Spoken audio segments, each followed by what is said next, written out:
down low. Here he is out high. Holds, waits, fires, and scores! Matvei Michkov has his first goal at the Wells Fargo Center. And this is the Liberty Yell, episode 121. My name is Chris Stumpo, alongside Derek Dunn.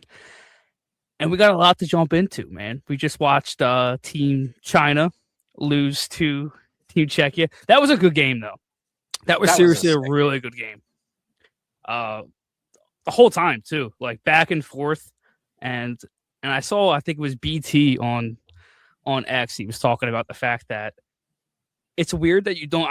and I know we saw Yaroslav Savasky and Savkowski and Nemec. They went 1-2. But, like, you don't see a lot of Czechia guys go no. high in the high. But, like, they're really good. Every year they seem to be in the mix. That's the whole point. Better. That's the crazy thing. They are only getting better. At this point, like, when they beat Canada last year, it was definitely kind of just Canada got goalied. Mm-hmm. This year, it was... No, I mean, you could argue, depending on the stat, who had the minor edge, but they were playing even with Canada, and then they won. Though Canada itself is really... Part of it is they've had a very unfortunate run where their best players have been NHLers at a very early age. Like, you know, if they had Schaefer and Celebrini in this tournament, obviously they steamroll everybody. But at the same time, you could see for the second year in a row that just the way Canada plays hockey right now is very archaic, A, and B, not at all meshed with the way their personnel is built to play. As in, I think everybody talks about the Flyers, like they're trying to play 1970s hockey in 2025. Mm-hmm. Canada is trying to play 1970s hockey with 2025 personnel, and it's not going well. with Zane Parekh as in your back end too. Yeah, it's been incredible. By the way, like Zach talked about it like 2 minutes ago. He tweeted something out along the lines of like their defensive structure sucks, but offensively, Zane Parekh has been so fun to watch.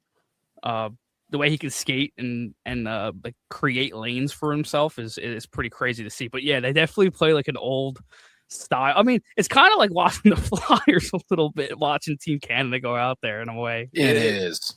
Like, I do see what you're saying there. How many times do you see Canada's defensemen activate in a game? Not a lot. No, not a lot. Dude, Team USA's defensemen activated more. And I even thought they didn't activate as much as they should be because, I mean, they have a lot of mobile defensemen on that team, like Hudson, Reed on that team. Like they could have really... Go ahead. They could have really put their foot on the gas, Team USA, and they just didn't. But they at least did it to a baseline level where it looked like a modern team. Canada doesn't at all. I don't think Parekh left the blue line all tournament. And, you know, Parek's talented enough in the offensive zone that he'll make things happen even when he doesn't lead the blue line. But I want Parekh leaving the blue line. Can we go get him and smuggle him back to Philadelphia? Because he's like exactly what we need on the power play. He really is. I remember. Yeah. I don't know if you remember. It was one of the first pods I actually appeared on. It was a separate pod. As in you and Danny did the episode. Yeah. You and Danny did the episode, and then we hopped on like the next day just purely to talk about the draft, and it was the 2024 draft. I did a freaking sermon on Zane Parekh, and yeah, I remember that actually.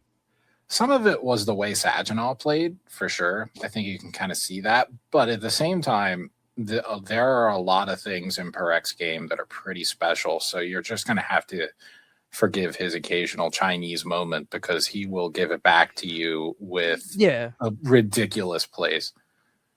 Absolutely, yeah. And I think we should probably jump into Luchenko, but going off what you just said, it kind of reminds me like of the Michkov discourse. It's like, like the turnover thing that I've seen you arguing with people on the timeline about, and I've been sitting here thinking to myself that I mean, yeah, like he turns the puck over trying to do stuff, but I mean, at the same time, you don't want to beat that out of a player like Michkov. You want him to still want to try those kind of plays. And I get as a coach and where they are right now, trying to win games, and like you don't really want to expose yourself to that. But I also don't want him to think that he can't try those kind of moves. You know what I mean? Like you're one of the two guys on the Flyers that should be trying those kind of passes and should be actively trying to do something crazy.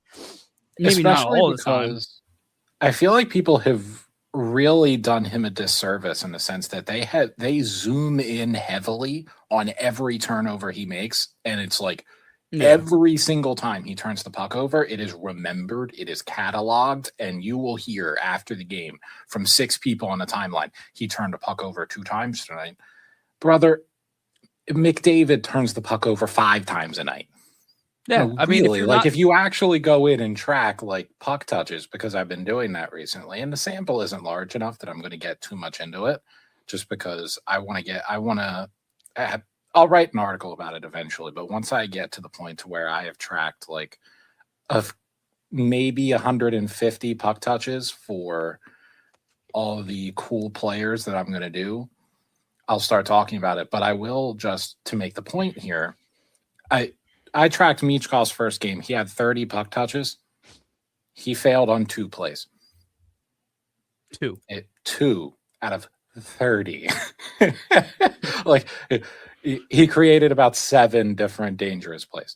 Like on 30 touches, he created 7 massive advantages on offense, and the cost of that was 2 turnovers / failed plays.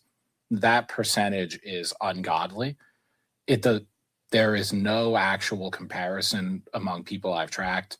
The only one is Kaprizov is right about as efficient as Matvey is. Now, Matvey was particularly locked in for the game I was tracked, so this is where we get back to sample.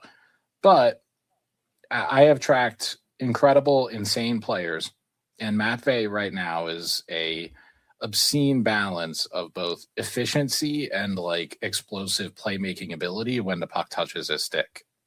So as much as I can definitely see having problems with certain aspects of his game, I have almost no problems with his game once he touches the puck. Once the puck's on his stick, it's all good. Yeah, Michkov's kind of the guy too, where it's like if he's not touching the puck, he's not doing much. Yeah, like Zegras, for comparison. Zegras was one of those guys that I tracked alongside Matvey. Zegras in that same game failed 6 plays. Yeah, I mean, and that's not shitting on Zegras. Celebrini failed 10. No, you should. David failed 9. Yeah, and we talked about the reason why Celebrini is able to make those kind of mistakes, because he has the speed and the smarts to make up for it. Like I think his coach talked about it. Yeah, he'll commit a turnover. Just let him. Like in that game, he had 2 turnovers that one led directly to a goal, and the other led to like a ridiculous chance against him. You know, if Matvey did either of those things, he might be executed in the locker room after the period. I was going to hold on. We'll get on into the Michkov stuff later. I want to get into the World Junior stuff, but yeah. Let's not go. I will say. Was it yesterday during that game? That penalty that he took yesterday was bad. Like, I don't care what side you're on with this whole Michkov discourse, whether or not like the minute shit, blah blah blah. He needs to stop taking penalties, and that penalty yesterday was egregious. Like, if I was the coach, I would be like, "You're not playing this period." I would have sat him and Tuck threw him back out there next shift. So yeah, like I would have benched him. I have nothing to say as far as defending the penalties. It's insane. Like, yeah, it needs to stop. Really needs to stop taking this many penalties. It's absolutely ridiculous, totally egregious. So you want to knock on him for the penalties? I think beat his ass about the penalties for like an hour. Okay, he deserves it. He really does. Like, that boy needs to keep control of his stick for longer than 5 minutes. He needs to stop transforming into a serial killer randomly after the whistle. He needs to stop doing all of that shit.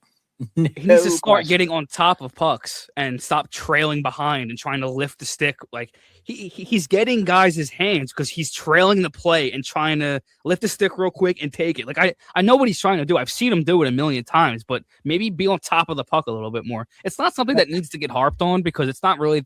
I mean, it's not a huge deal, but honestly, it needs to stop happening. What I'd call it is like, at a certain point, he needs to make a business decision and know that he's not going to like make that play or make that recovery. He's not going to get in and he's not going to lift that dude's stick heroically from behind. Like, he tries to do this shit, and it's like, it is just as likely you're going to take a penalty as you're actually going to, make that play. At a certain point, he's just got to give up on it. I agree.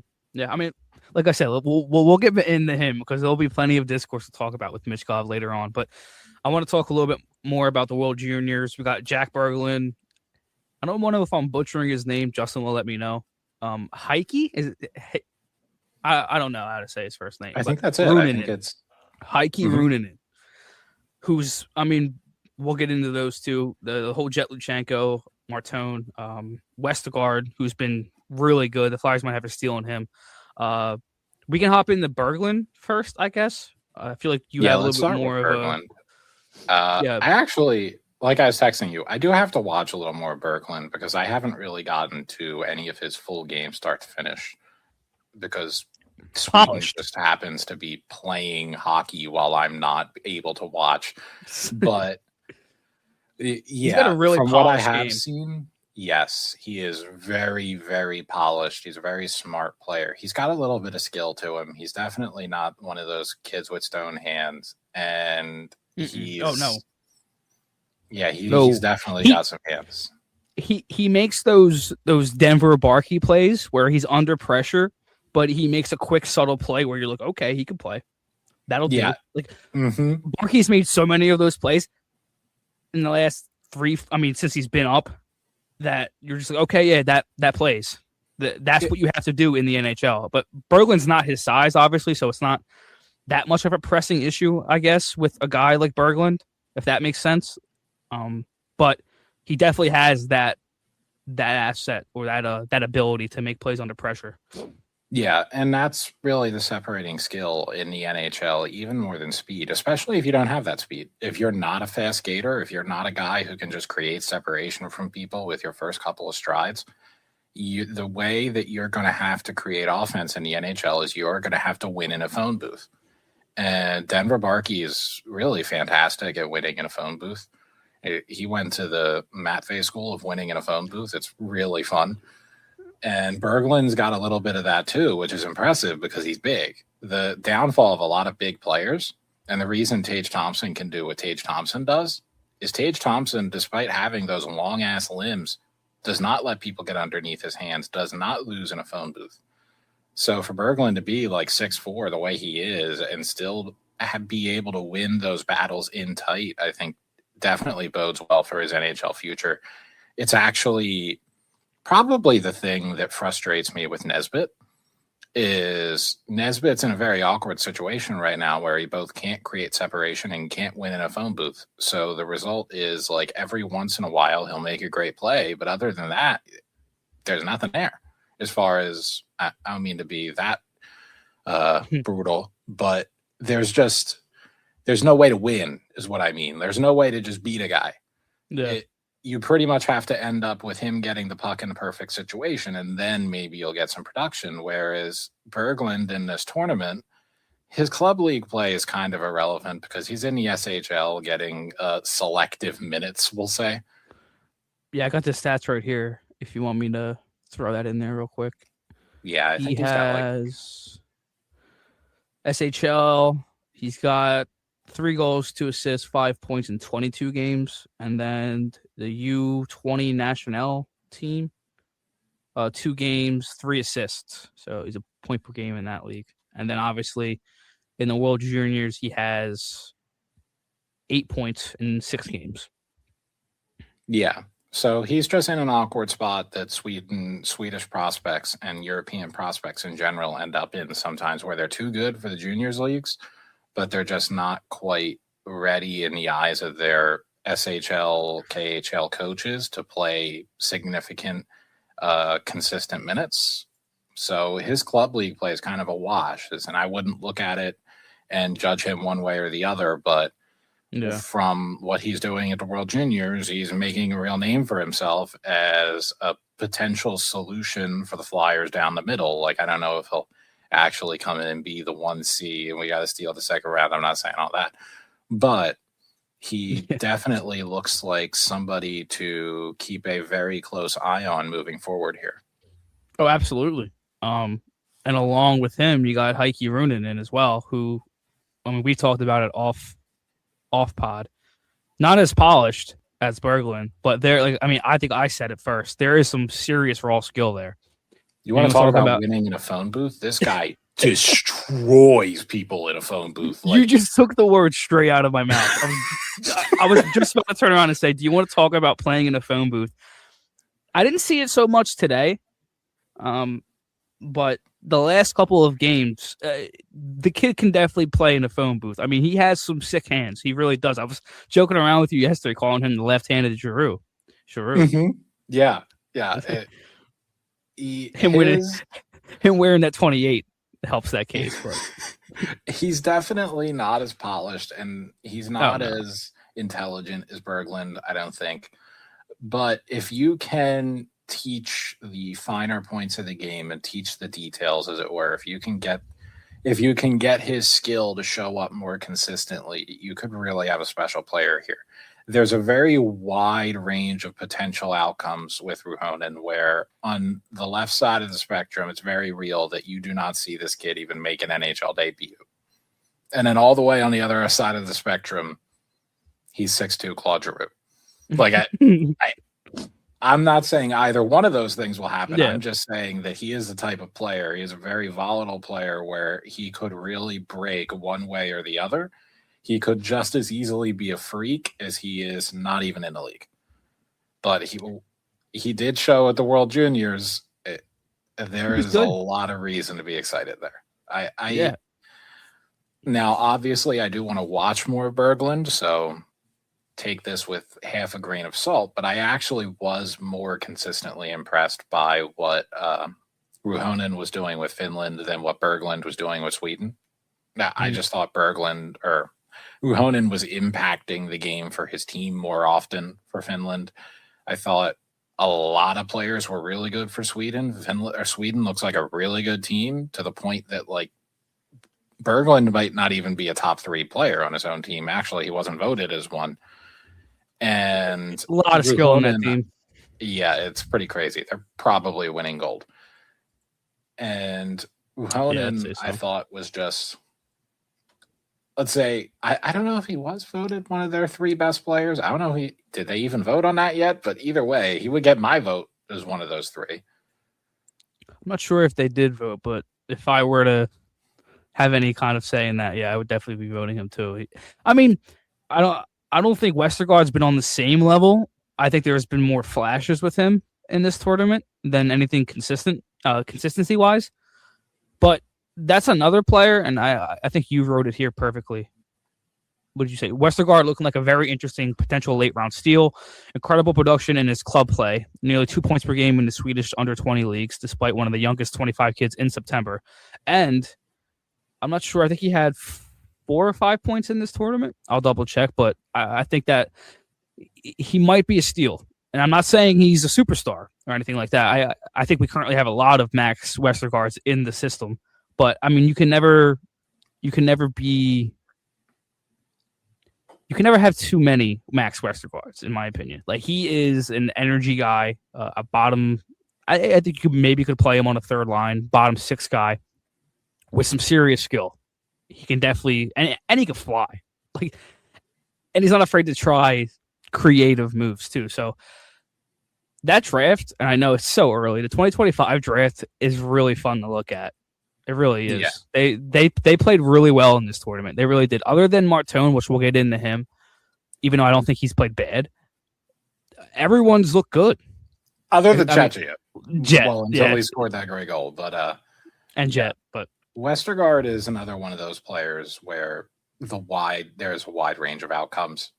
as in could not play in the NHL at all, or could be Jesper Bratt, or could be anything in between those two. I don't think he has. I don't think he has the hands or the IQ to be a Jesper Bratt. I maybe like a tier below that, but maybe close to it. You'd have to take another leap, and I'm not totally discounting that just because this kid was born in September of 27. Like that's how close he was to the 2026 draft. Like Luchenko, we've talked a lot about because he has a pretty late in August birthday. Mm-hmm. Westergaard was born relative to his draft year, like 2 weeks after that. Jet and I share the same birthday. He's got an August 21st birthday. Hey, this dude was days from being a 2026 draft kid. So yes, he was. I don't want to entirely discount the idea that you see another leap with him. He's going to have 2 more World Juniors to play in. Oh, Westergaard you're talking about, right? Yeah, Westergaard. Luchenko is going to have Chinese juniors to play. He's done, right? When's the cutoff? What is it? 20? You can't play in the World Juniors. Yeah, 20. Yeah, he's done. He's 19, right? Yeah, he turned 19 in August. Yeah, so this is his last World Juniors. Yeah, he finished with 2 points in his 2 World Juniors. He's a point per World Juniors. He's a point per tournament.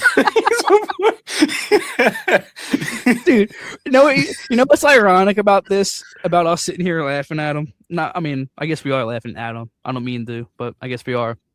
You've been one of the biggest Jet Luchenko, I won't say supporters, defenders since it's happened.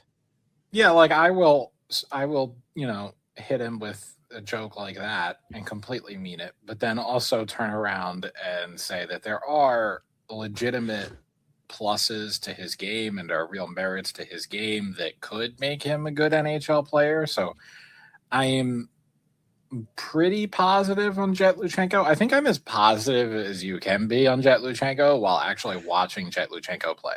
As in, like, there are probably plenty of people who are like, he's only 19. He could become McDavid tomorrow. No, he can't. No. He can't become close to that. But I think among people who actually watch him play, I'm probably closer to the more optimistic side, which is a definite strong deviation from when I was at your house during the draft and I was ready to contemplate different forms of suicide. You were pissed, I was sitting here like Jet Luchenko was my 13th reason why. But like I think that's like the which thing. By the way, if we're actually comparing him to like Constantinius, we can stop. Okay, Constantinius is a point per game in the AHL right now. Jet Luchenko is a point per tournament at the World Juniors. We can stop. I will also say they did not put him in a position to succeed in this tournament. They definitely didn't. Canada doesn't put anybody in a position to succeed, as we sort of described there. They really don't make the best out of anybody. So I will give him that. I will also give him, as far as not putting him in a position to succeed. I said this in a reply to, I think it's Philly Sports Experts, a pretty good account. He is the most useless wing player of all time. Like, there is nothing even remotely tempting about playing Jet Luchenko on the wing. Like, everything good about Jet Luchenko's game is nullified the second you put him on the wing. I feel like the only thing that is positive about him playing on the wing was he is the fact that he's going to be the F1 on the forecheck, and he's a demon on the forecheck. That's probably the only thing. Yeah, and it's funny because he's so fast, he could probably still be the F1. So it's like, even then, well, you actually need your winger to rotate up, but it depends on the wingers you're playing with. but like, anyway, other than being the F1 a little more often, there is almost no merit to playing him on the wing, and they also played him on the fourth line. So he was the fourth left wing. There's about 3 problems with that. First, the Team Canada problem, which is Canada doesn't make great use of anybody. Second, He's on a wing, which is a problem in and of itself because he has almost zero use on a wing. And third, he's on a fourth line where it's like, I do expect a little more than Garnett Hathawaying it up through World Juniors, but at the same time, I don't know how much you could expect from a fourth liner. It's not like I could sit here being pissed at him for being, why didn't you put up 2 points per game on the fourth line, you bum? Yeah, like, why didn't you put up a point per game, which is not even something that I went into this tournament wanting him to do. Like, I think it all goes back to what you were saying last year. I think you were saying it both years. Last year when he got sent back, and then this year when he got sent back. Like, if you're looking at this situation, whether it's sending him back to juniors or this tournament, as we're going to send him back and he's going to turn into a goal scorer and he just needs to learn how to score against subway workers and then he'll do it in the NHL. And like, people got mad at you for saying that. And I remember sitting there and it's like, he's right though. Like, if you expect Jet Luchenko to go back to juniors and become this like 30, 40 goal scorer and then translate that to the NHL, you're going to be sadly mistaken of what, I mean, not sadly mistaken. You're going to be like sorely disappointed in what you see. Yeah, if you went into this tournament, I mean, and like we just got done saying, he wasn't put in a position to succeed to start with. Like, even if he was playing in the top 6 next to like McKenna and Martone, I still would be like, hey guys, don't expect this kid to put up 7 goals this tournament. He's a really good facilitator. I would have liked to see him with some talented wingers and see if he could facilitate next to Martone or a McKenna or like a Brady Martin before he got hurt. But even then, it's like, he's going to be if he pans out, he's going to be a 50, 60 assist guy in the NHL if you put him next to the right people. But that's like the main thing. And it's so frustrating. It's like, he's not going to be this insane, like Tyson Forrester goal scorer randomly. Like, I would rather have him stayed in the NHL and played this Rodrigo Abels job, this role, if you will. And like, I don't think putting a kid in the NHL and giving him a specified role like that would hurt his development. Yeah, exactly.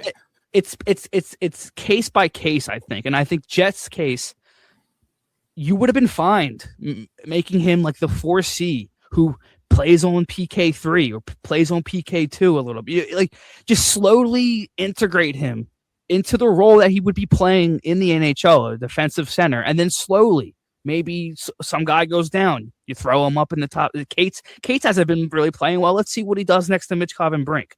Shit like that. That's what would have liked to see. But the moral of the story is I think a lot of people confuse what we say about Jet. Like, they think we think he sucks, and it's just like, we just think he's different players, if that makes sense.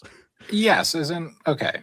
There's kind of 2 tangents I have to go off of that. The first thing, I think people really put themselves in a bad position as far as their analysis when they constantly run with the idea that player development means you are going to develop entirely new skills and mentalities that you did not have before.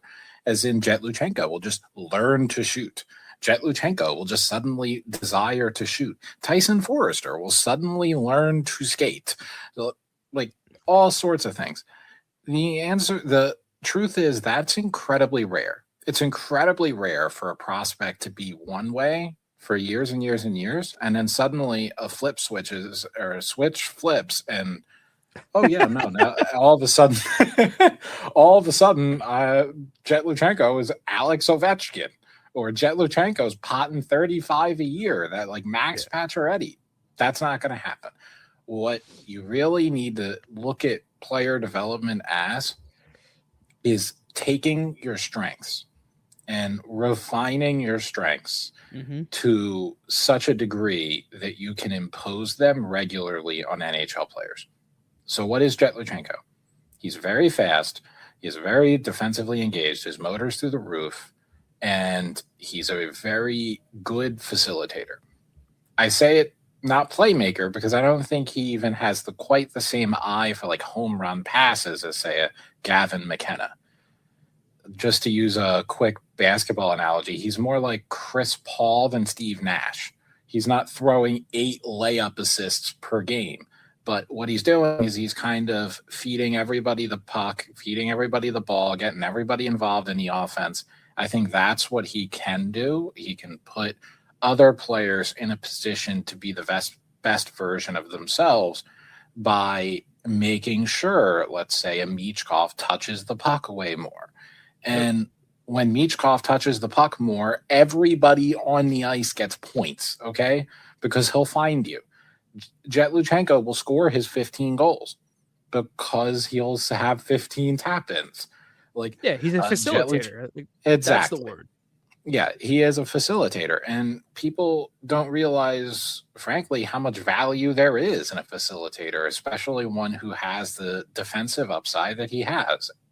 And I think your real criticism of his game right now, he doesn't quite have the innate touch that some players have. I mean this a little bit differently than skill, because skill, I think a lot of people interpret as your ability to do the Michigan or, break somebody's ankles at the blue line. 1v1 somebody down the wing. Exactly.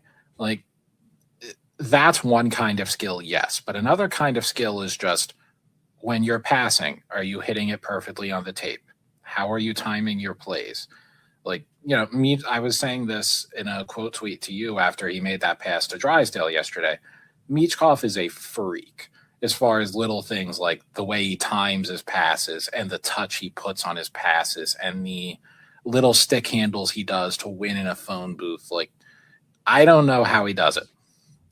That's the extreme end of touch that I don't expect anybody to have that ability.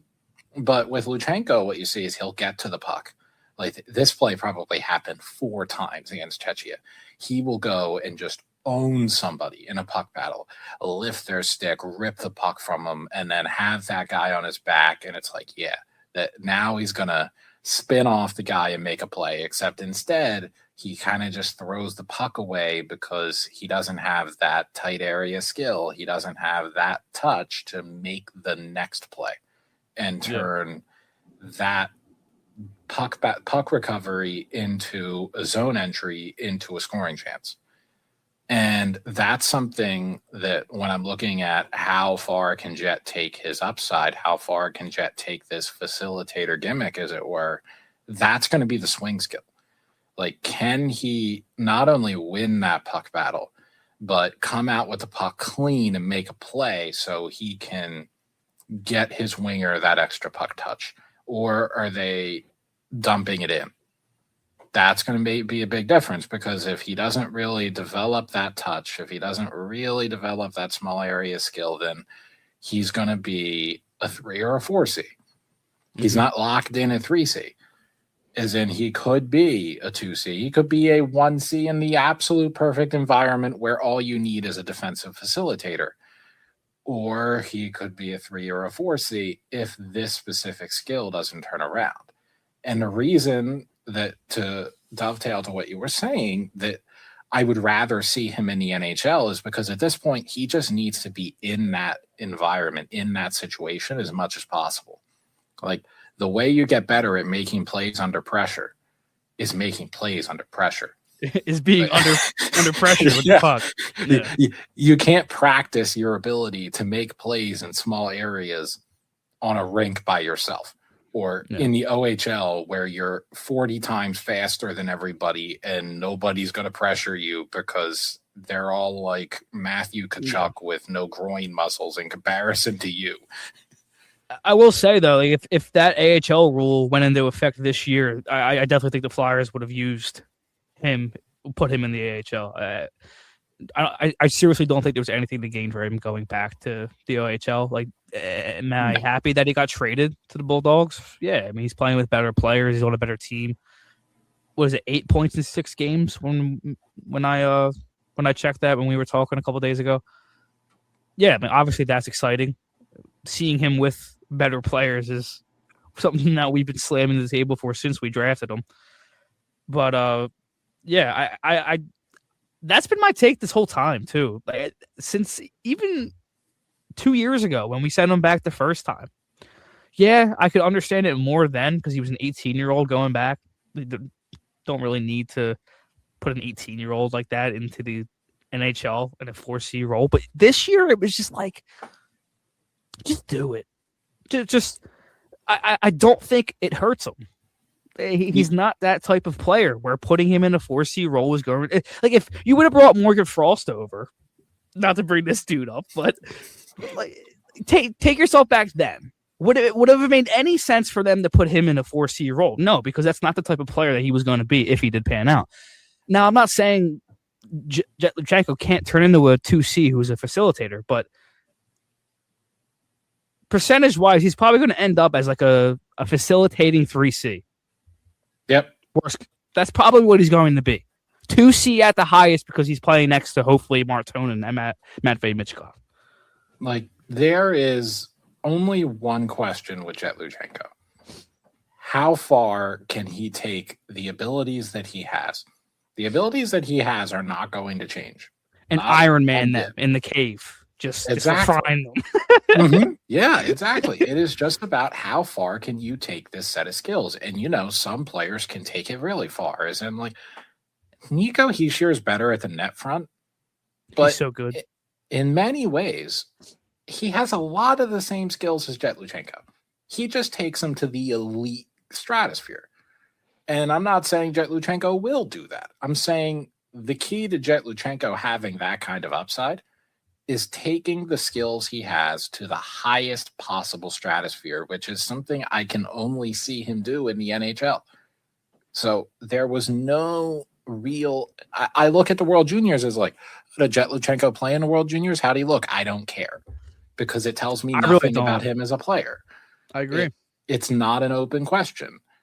And I guess that actually kind of segues naturally into Martone, because in many ways, like, how did Martone look in the World Juniors? In many ways, I don't care. I did not need Porter Martone to prove to me that he was good at hockey in the World Juniors. Like, I know it's a lot of people are only watching the World Juniors for prospects, so it's like the first time that they've seen him live for full games and are like, oh my God, if he has a ass tournament, does that just mean he's ass? No, it just means that you caught some really shit games. Like, every player is going to have really shit games. I don't even think he's had really shit games. I think you said it best on the timeline. Like, he's had a good tournament for a normal player, but a lot of people, like you just got done saying, this is their first time seeing him. So you come into it. We took this guy 7th overall. I've been told that he could have went 2nd overall for all these months. Yeah, I'm going to look for him to kind of pop off a little bit, and he didn't do that. Like, he didn't. He didn't look like a guy that could step in the NHL right now and be effective or be a difference maker at least. And that's not. I don't even think that's fair to say, because like, it's a fucking 7-game tournament. It's right, exactly. You go back and forth as I just did, like, live in front of everyone. It's so hard. Like, I feel like you got to find like a middling point with it. Like, yeah, he was kind of underwhelming, but like you just got done saying, like, who kind of gives a fuck? He's been really good in college all year. Like, that sample size is a lot bigger than the sample size in this tournament, and to put on top of the fact, he hasn't been bad. Like, he hasn't been ass. Like, he's been other than like the 50 minutes against Czechia that he played before scoring, he was ass there. Was that the first or second game?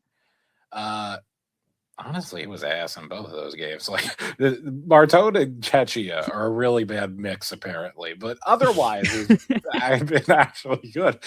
The second you put him against Czechia, other than that goal, though, I don't know. All of his talent just leaves his body. He gets it sucked out like he's just got faced a monster. Wait, that empty net goal where he fucking did some stupid shit after? Even though, I mean, he was like, come on. A little slap on the ass. He'll be all right. I do think he tried a little bit too hard. And I posted about this early in the tournament. He was clearly trying too hard to play the agitator. He was clearly trying too hard to be like, I am Matthew Tkachuk, and I'm going to get in here, and I'm going to be the power forward. Honestly, bro, No, you're not. I think that had a lot to do with the fact that he was Team Canada's center, and he kind of wanted Team Canada's captain, and he kind of wanted to like make a mark. You know what I think mean? so. Kind I of think make there a was a lot of statement. that, especially with the way he was made captain, which was they did something pretty unique, which I liked at first, but I do wonder if this played into it a little bit. Like his teammates chose him to be captain, so it's like, oh man, now I really got to justify this, and I'm going to justify it by playing the right way. They did that. USA did that with Cam York back in 2019. Mm-hmm. Pretty sure that team voted for York too. It's not totally unheard of, and I think it's pretty cool actually. But I do wonder. They won gold. In Martone's case specifically, it just encouraged him to delve into the worst aspects of him as a player. Mm-hmm. Like he's just not organically physical. As in, Brady Tkachuk does not need to take 4 penalties a game to convince people he's physical. Like he just plays that kind of game. He is a very heavy player. With Martone, he is a skill player. He just happens to exist in a 6'3" body. And I think he would benefit much more from understanding that about himself rather than trying to change it, because his best moments are when he's not worried about all that shit.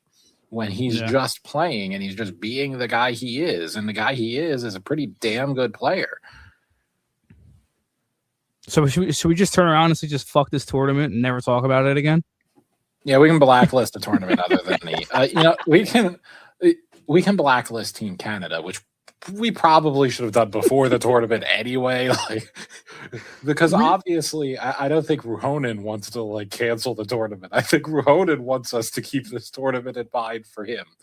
Or Berglund. Or Berglund, or even Westergaard. Basically, the way it breaks down is every Flyers player outside of Canada was on my watch list. But the Flyers in Canada were on a federal watch list. That's who the coach is, right? Dave Hunter. Yes. Isn't that apparently Dave Hunter's a terrorist? What are you doing, dude? We do have some questions. I want to get them in here while we go. The first two are not about this, but Seamus has one that's kind of like this. We can segue it. Seamus, I don't get the doom with the Flyers prospects. I know we want every draft pick to hit, but if only one of Luchenko, Nesbitt, or Berglund end up as the top 2C on the team, is 1 out of 3 that awful of a hit rate? Hopefully after juniors, everyone is more jacked up. If only one of Luchenko, Nesbitt, or Berglund end up as a top 2C on the team, 1 out of 3. Yeah, that's an awful hit rate. If a guy that you drafted, right to Luchenko, they drop back 1 spot. Luchenko was at 13, right? Yeah. It's essentially 12th overall in both cases, because you drafted Jet Luchenko at 12th overall. You were going to draft Jet Luchenko at 12th overall. You just knew the Wild weren't going to do it, so you traded back 1 pick. That's kind of how I look at that. You drafted Jet Luchenko at 12th overall. Mm-hmm. And then you drafted Jack Nesbitt at 12th overall. Which and you traded up for probably required the usage of copious amounts of cocaine, but that's neither here nor there. And then Berglund was a 2nd-round pick. So 2 top 15 picks and a 2nd-round pick. If 1 out of those 3 end up as a top 2, I mean, I guess that's not terrible if you put it in that perspective. But in my eyes, it's like if 2 top 15 picks as centers don't even end up as like a 2C, that's not great, but I do get what you're saying, Seamus. I do. I 100% do too. Here's the problem that the Flyers kind of run into, which is here's my fucking issue, though. Yeah, here's my fucking issue, though. But the Flyers told people that they don't need to tank because they're going to defy the odds, and they're going to get what they need out of trades that can't be made, out of free agents that don't exist, and out of draft picks that are will not be there. Yeah. So it's like, actually, yes, that's a terrible hit rate, not in general, but just for what the Flyers need. As in, the Flyers put themselves in a situation where they frankly need to have a 2/3 hit rate on those picks, and one of them needs to really hit. It really, yeah. And yeah, I understand that that's not great math, but the problem is Danny doesn't understand that's not great math because he took those odds. So it's like, yes, I totally agree. That's not a terrible hit rate. The problem is welcome to Team Tank, because that's the point all the tankers were making, where it's like, we have to tank to get a top 3 pick because top 3 picks are the guys most likely to become stars. Okay. And then everybody was saying, no, we don't need to tank because we can just defy all the odds with super special player development abilities. And then it turns out those don't exist. And so now everybody's just like, well, down to 3, that mathematically, that's just about where you should be. Yeah, but that's what we were saying. They exist, just not in this organization, center wise at least. I don't remember the last. They exist in that Dallas, okay? They don't exist in Philadelphia. Defenseman? No, that's a different conversation. You want to come over here and develop a defenseman? We got a couple of those who have turned their games around pretty well. You got Nick Seeler, who's turned into a steady defenseman. You got Ristolainen, who turned into an actual viable top 4 option. You got York, who's looked good this year, and then Drysdale, who's looked like a completely different defenseman. So if you want a defenseman to come here and turn their career around, we got we got plenty of space for you. But center prospects, developing those, we don't really have a good track record there. But I am excited about Jack Berglund. I am excited about Runanen. I'm not worried about Jet or Martone. So I mean, like, yeah, let's blacklist the fuck out of this tournament. Yeah, we just spent 46 minutes talking about it, but fuck it, right? Now what we'll do is, now that we've said for Sniffles, by the way, we will simply pretend we didn't say anything that we said, and we will just act as if the opposite is all true. And we wouldn't be the first people to do this. Nope. Charlie O'Connor hit us with this. Do I want to get into that now? Yeah, go ahead. All right. I found this post. I have been looking for this post for quite a while, actually, but I just couldn't remember the phrasing. I remembered that it existed. And it's like, I was going to say, how the fuck did you even find this? I have remembered that this existed for legitimately months. Basically, since this whole thing came down, my mind was a steel trap where it's like, I know you posted this, but I can't remember the damn phrases you used. Well, I got him. Ladies and gentlemen, we got him. Gentlemen. But anyway, I'm going to pull up the post. How the fuck are you I going to do can't that? click the links either. Damn. Okay, hold on. What I'm actually going to do is I'm going to... Oh, wait. Never mind. I got it. Here we go. So let's see. Charlie O'Connor. September 19th, 2025. This was about 2 weeks before Michkov became terminally obese. First post. Not to get people irrationally excited or anything, but Matvei Michkov looks very good. Just dumped Ty Murchison, not a small dude, on his way to win a puck battle, and then quickly sets up a tap-in goal. He's having a really good day. And then somebody asks, how's his fitness looking? And we get the freaking money quote. He looks sturdier, but he does not look overweight, to quash that stupid internet rumor.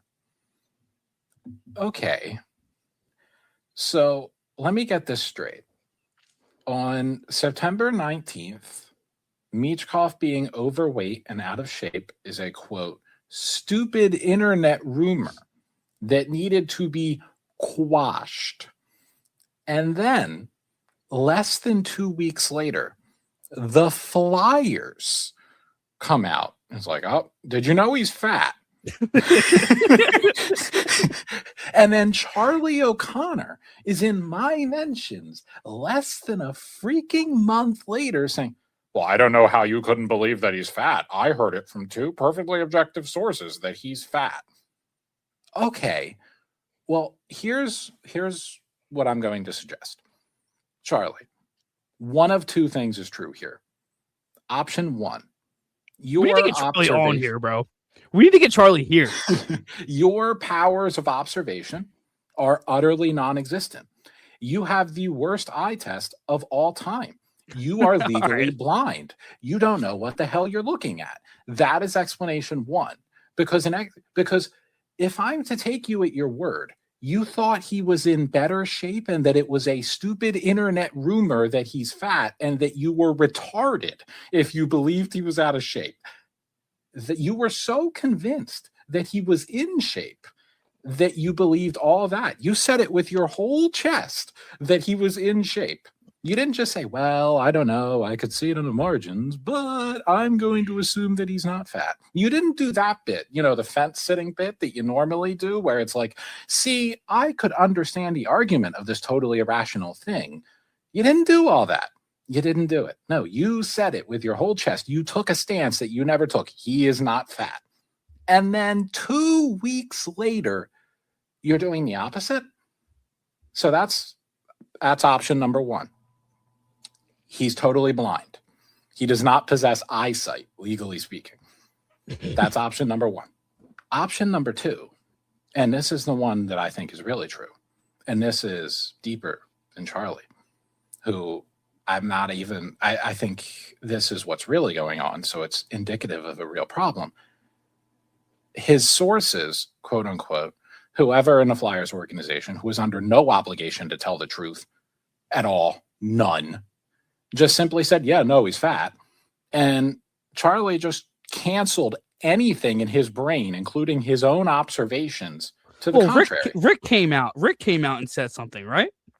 Yeah, he came out afterwards. He came out and said he hurt his ankle in the summer, so he came in the camp behind the 8 ball.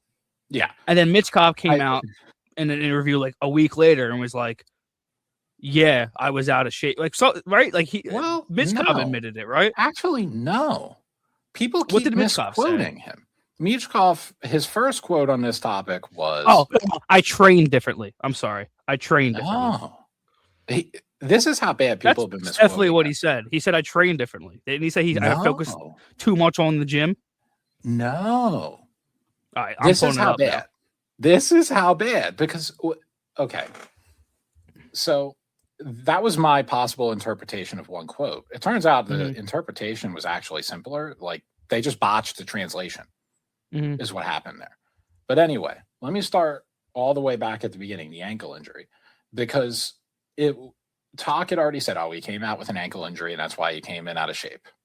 So they asked Michkov about it. Like, Talk had said you got an ankle injury and that's why you came in out of shape. He literally said, yeah, like I rolled my ankle in August. That took like 2 days out of my summer. That didn't do anything. That's not why I'm playing that. I'm fine. I feel good physically. It's not a physical problem going on with me right now because he was genuinely ass in those 2 games. But he was saying, look, it's not a physical problem. It's a mental problem. That injury had nothing to do with anything. I rolled my ankle and took me out of commission for 3 days. And somehow that got interpreted to confirm that he was injured and came into camp out of shape because of it. And then he stopped doing media for a while, probably because he keeps getting misinterpreted. And then they asked him, how do you feel physically? I guess it was after he scored in that Nashville game, I think it was. And then he's like, Michkov reveals shocking details about his summer. If you look at what he actually said, as in the words that actually came out of his mouth. So it's like, I feel great physically. I have felt great physically this entire time. The reason I felt great physically is because I just had 4 months off. Now, what 4 months off, that's what everybody took to mean like, oh my God, you didn't train at all summer? And then was it about the gym? No, because he was on the ice after 2 months, just as far as we know. We literally watched him play hockey 2 months after the end of the regular season. Yeah, he was in that tournament. Yeah, exactly. So we know for a fact that he was on the ice after 2 months. So when he was saying, I just had 4 months off, what that actually sounds more like is, yo, guys, it's game 1 of the regular season. Of course I feel great physically. Why wouldn't I feel great physically? I just had 4 months off of the NHL. Like the NHL season hasn't had time to take its toll on me. Now, it's a lot easier to express that sort of thing when you're talking in the same language as the other person. So I do understand where it's a little bit hard to follow what he's trying to say sometimes. because it's the translation issue, but B, Slava, not personally against him, he's not the most gifted translator. He's brutal. He's not a professional translator. No, he sucks. Yeah. Well, they've not hired somebody better than him. It's crazy. We're just letting Mitchkov talk broken English. I'm cool with that. Honestly, same. And it's not like, oh, well, he's scared of getting misinterpreted. He gets misinterpreted now. Before the draft, he did. Yeah. I have it right here, though. This was from Action Sullivan. October 15th, 2025. Does that sound familiar? Like around the time? Yeah, probably. So Matvei Michkov says he did roll his ankle in the summer, and it did affect his offseason training. He wanted everyone to know not scoring and no assist in the first 3 games is not correlated to that injury. Stress, not needing a lot of time to get back on track. So Michkov said he did roll his ankle in the summer, and it did affect his offseason training. How much? I don't know, but that's straight out of Michkov's mouth. No, that isn't. Because that's not the actual quote. And I'm not like saying that against you. I'm just saying that is somebody's summary of the quote. Yeah, it's Ashland's summary. Exactly. So it's like, whether that's right or wrong, it could be. So you're saying people are misinterpreting the quotes completely? Yes. Okay. They are doing it because they came in with the idea. They came in with a narrative to set, and anything that he said was going to be used to buttress that narrative. And what I'm using as an example to get back to the original point is like Charlie had observations with his own eyes that were like, this kid is not out of shape at all. And if you think that, you're retarded. And then and we also saw the preseason too, and he was where he looked good. He led the team. Hold on, I'm pretty sure he led the fucking team in points. He did. It was like a point per game or something. Keep talking. I'll bring it up right now. Yeah, he looked good. He was playing a ton of minutes. He was, I think he was like a point per game, which was probably a little bit unlucky, all considered. And everybody was really excited for the start of the season, specifically because of that. And then, he has those few games in October where he just looked like a freaking mess. Like, it was catastrophic. He did look bad in the beginning of October. Like, we're like horrific. Not to even take sides on the whole. No. Like, blah blah blah. He did look bad. Through about 3, 4, 5 games, I was saying, no, this Michkov does not deserve to see a particularly strong amount of ice time. Like, this dude's ass. Like, the dude that's showing up on a game-by-game basis right this particular second was ass. I have it right here, Derek. I have the preseason stats. I found them. There we go. Guess who led the preseason? Who's that? Travis, Canada, Sanheim, baby. We didn't talk about that, but Michkov had autumnal Avenger. Michkov was a point per game in the preseason. He had 4 points in 4 games, goal and 3 assists. Not bad for a beached whale. Not bad. But like to go off your point, I do remember us talking about the fact that he looked really good in the preseason. So it is weird how Tocchet came out and basically said that, and then we had that whole ordeal, which was crazy. Of course, it's not weird in hindsight because this is what Tocchet does with every single team, every single year. He did it with Petey. He did. He did it with Pedersen. He did it with Arizona. There was one year, and it was like with one Clayton, of his right? first times as a head coach. He did it with Clayton. He did it with like everybody in Arizona. He did it with Ekman Larson in Arizona. There was this one year, I think it was one of his first years in Arizona. He hadn't really refined his abilities yet. He legit called 7 players out of shape. He gave the number. There were 7 players who came to camp out of shape. He torched them. That's crazy. And he didn't say every single person's name, but he was like, yeah, you know why we suck right now? Because we have 7 guys who came in fat. I need to see that. I need to see that quote. That's crazy. I quote posted it at one point, so I could probably find it if I remember the thing I said, but I will go find this at some point. He legitimately said, we have 6 or 7 dudes who came in out of shape. How is that even possible? Eventually, he learned that, okay? He was like, all right, listen, Nobody's going to take me seriously if I say 7 people showed up fat. But you know what they'll take me seriously about? If I just pick one guy. Is that when he was in Arizona you're talking about? Mm-hmm. He refined his abilities. He was like a serial killer honing his craft. He's like, calling 6 or 7 people fat. It's totally unbelievable. Nobody's going to believe me. Nobody did believe me. But if I just focus in on one guy, if I say it's because he's injured, guy, then everybody will believe me. So it's like, Elias Pettersson is fat. And then we're coming into Philly, new town. Who's fat this year? Mitchie. You are fat. It's funny too because I remember was it yesterday? Franco was like, "See what happens. See what happens when a young player gives the coach the confidence to play him. He gets the time on ice." And it's like, dude, he played. Hold on, what did he play? 12:35. 12:30. Wait, hold on. What game was that? It wasn't the Edmonton game. It was game. It was the game before that. It was it was the game before even that. It was the Vancouver game. And it was like, oh wow, you mean a player got more minutes when they played really well and the coach started trusting them and that's a totally normal thing? Haha. And then you just came in, Frankie played 12:35. 12:23. 12:23. And I know before anybody comes and says anything, there were I think 5 PKs 4 or 5. Hold on, I have it right here. I don't know why I'm saying. On. Yeah, he played 4th line minutes, but did you know there were penalties? Of no, course there were fucking penalties. There's penalties every game. Like what?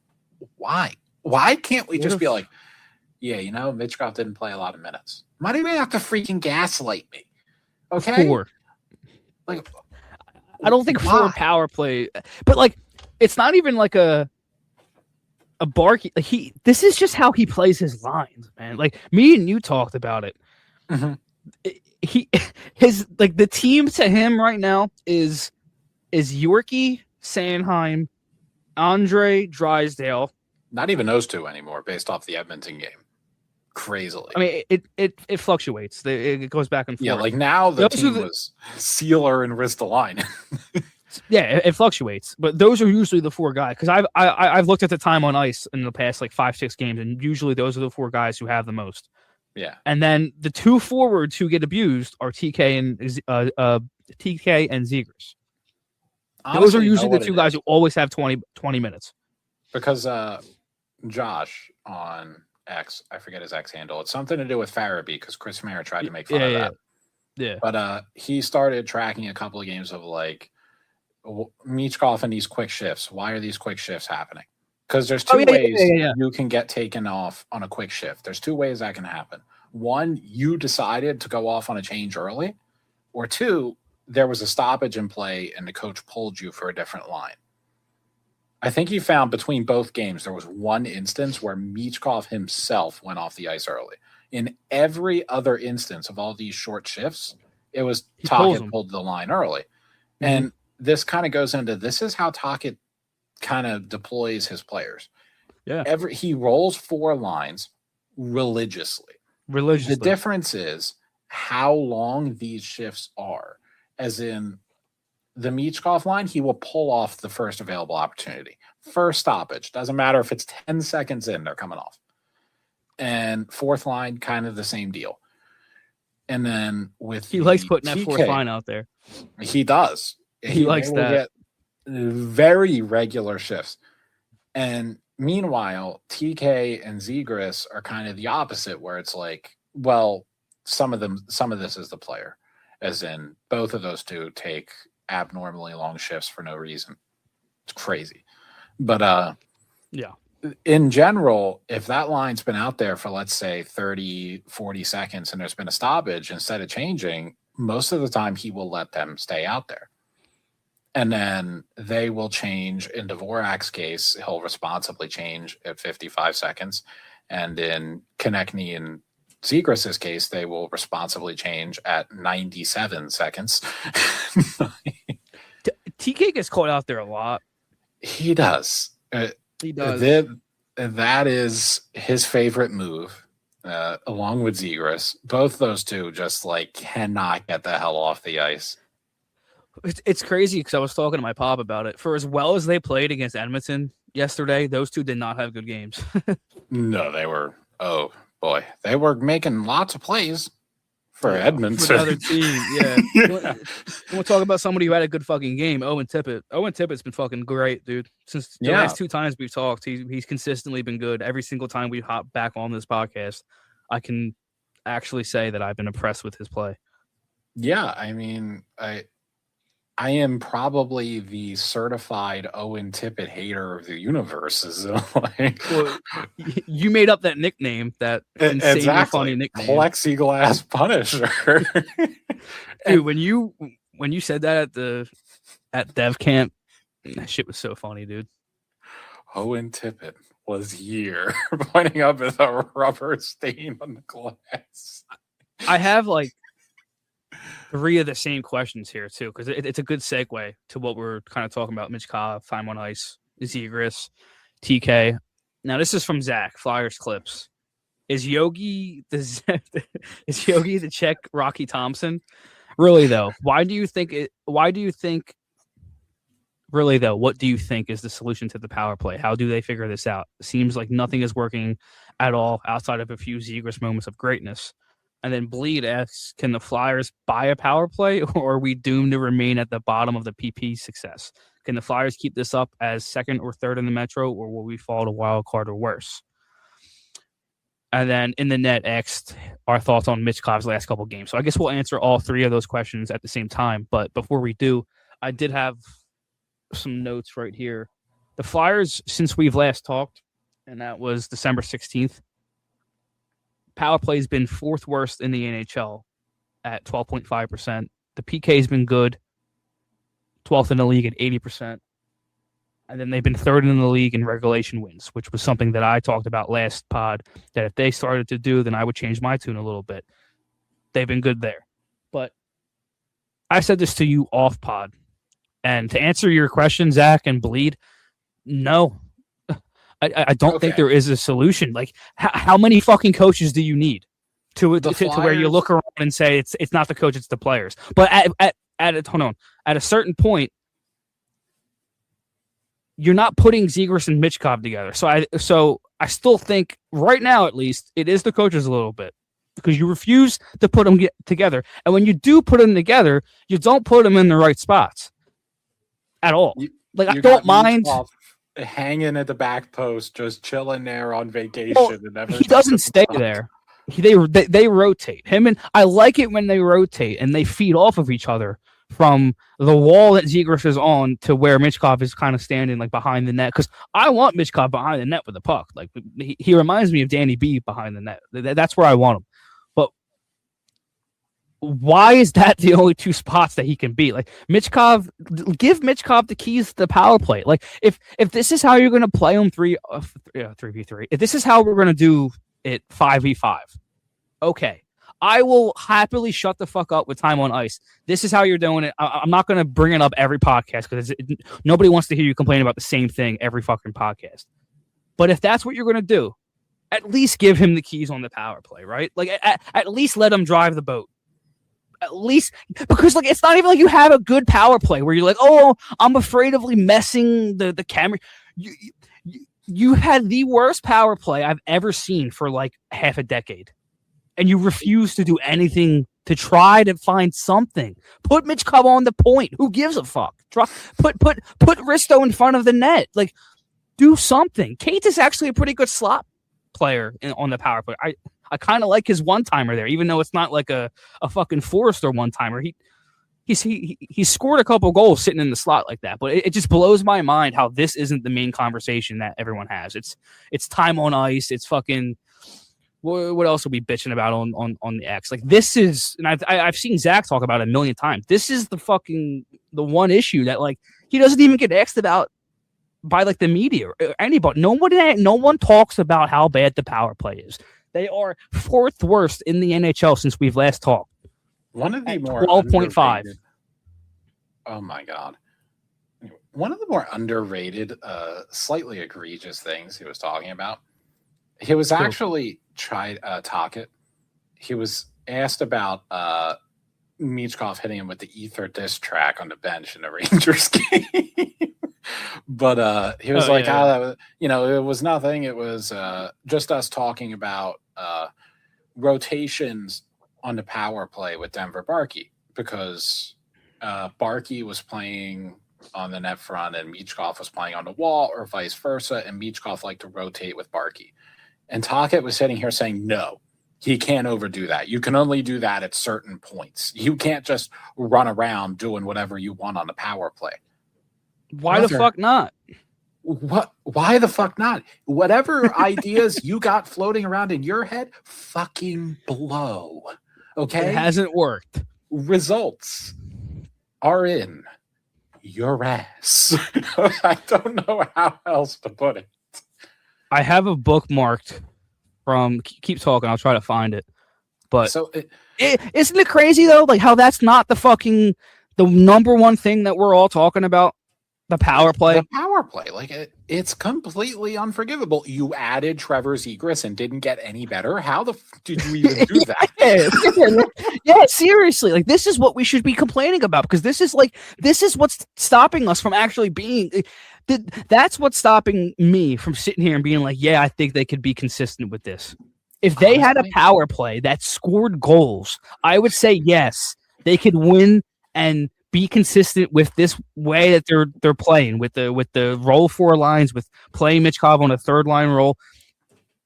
If they had a power play, I'd be like, yeah, they could make some damage in the playoffs. They have a goalie, they have Trevor Zegras, they have Michkov, they have a really good defense, and they have a power play. But they don't have a power play. They get worse when they get on the power play. I don't want to watch the game. No, like they lose. It's not even funny. Like they lose momentum when they go out on the power play. Their 5v5 plays fun to watch. I won't say fun, but it's at times it can be fun. Funner. Like, the Edmonton game was fun. Like I don't give a fuck what anybody says. They played Edmonton like Connor McDavid and Leon Draisaitl. They played like that was Couturier's best game in 3 years. Oh yeah, Couturier looked great that game. Like both the Cates line and the Couturier line were just putting belt to ass. The whole time. We haven't even talked about Barkey's first goal yet, which like he wasn't even in the frame when Couturier first had the puck, and then he ends the video scoring a goal. His motor is just something. He's awesome, dude. He's so good. He's a very good player. But so there was what I was about to say is that is 1A for reasons I can't fully buy in. 1B is a little bit more ethereal, but no less real. I have not seen the Flyers at their worst yet.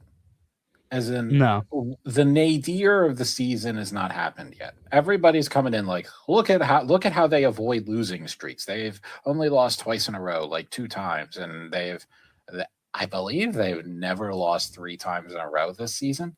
And, that would sound great if they were molly-whopping teams every night like the Avalanche, and it was like every single game is the belt-to-ass tour. Okay, yeah, I understand why you haven't lost 3 in a row. I believe that that's more or less going to stay. Now, even the Avalanche will hit a skid. It's just going to happen. And more to the point, with the Flyers, it's going to happen. The nadir of the season where they hit some losing streak is going to happen because it happens to every single team, and you guys are not the exception. Now, there's 2 questions with that. 1, how big is the skid? Is it 5 games or is it 10?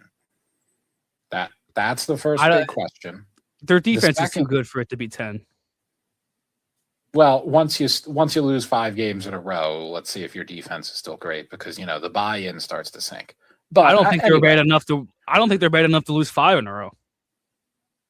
Everybody's bad enough to lose 5 in a row. Like Tampa's lost 5 in a row this year, and that kind of leads me to the second question. And these are questions; these are not answers. Mm-hmm. So it's like, how bad is it? Is my first question. How bad is it going to be? And it's probably going to be 4 or 5 games.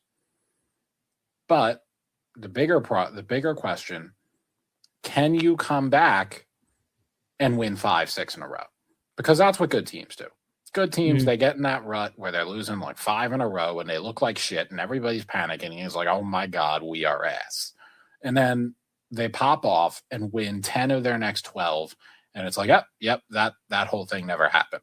That's what good teams do.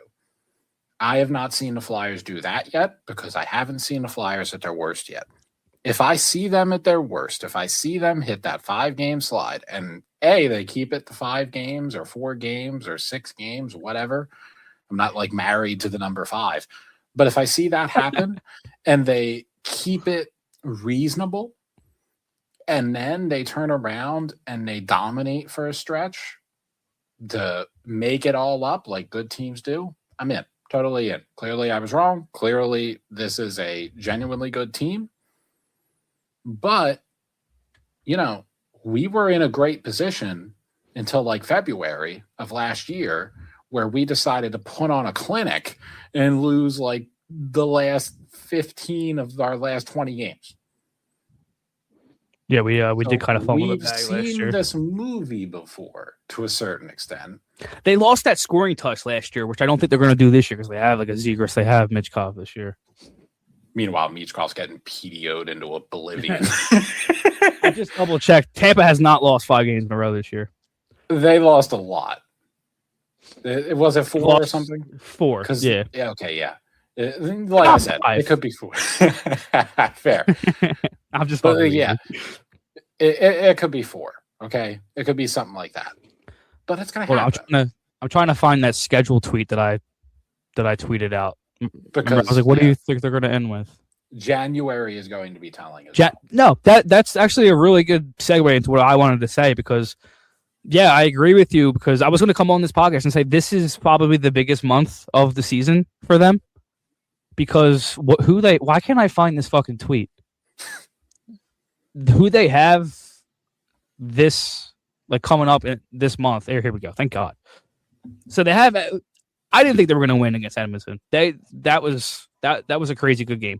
They have 4 games here coming up: Anaheim, Toronto, Tampa, and Tampa. I think they win the Anaheim game because of just the energy that's going to be in the building because of Cutter. But this month, like I just got done saying, is huge for them. If they get out of this month with an above 500 record where they didn't lose 4 or 5 games in a row. Yeah, like that's telling because this month is crazy. Anaheim, Toronto, Tampa 2 times, Buffalo, Pittsburgh, Rangers, Vegas, Utah, Colorado, the Islanders, Columbus, Boston, and the Kings. So if they, like you just got done saying, yeah, I agree with you. We have not seen them at their worst. Once they hit that, which like you got done saying, every team does go through that patch. Whether or not they can maybe not stay at 500, but keep their head above water, to put it simply. If they can do that this month, yeah, I think they could be a playoff team. Especially with this goaltending. And especially with the way the goaltenders down there are playing, Bjarnason and Kolosov. This month, we're probably going to get all these questions answered. If I had to guess, that losing streak that I'm talking about, that nadir of the season is probably coming. So the big question will be, do they keep it contained? No, I don't know. It might come in February. I'm just saying, like, logically, it's probably coming in January. So can they keep it contained?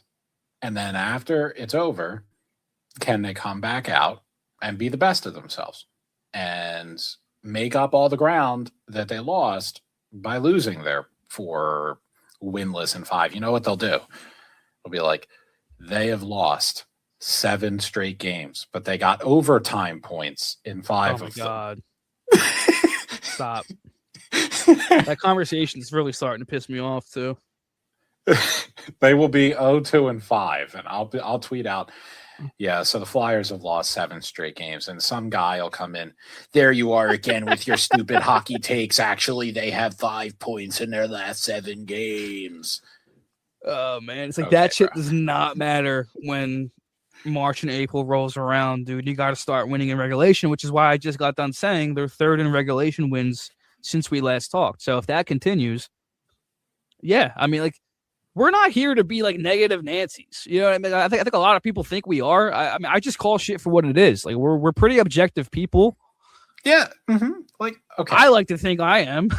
Guys, the team has been bad for several years now. And Almost even when the team was not completely bad, they weren't that good either. So it's like, it's been various shades of bullshit for a very long time. So I think I would be completely irrational to see 2 months of something good and be like, all right, guys, pack in the last 12 years. The 12 years doesn't matter. We are fully back. No. Okay. I'm glad you gave me the 2 months. I'm glad you seem to possibly maybe be turning a corner. But I need to know if you're turning a corner or having a positive blip.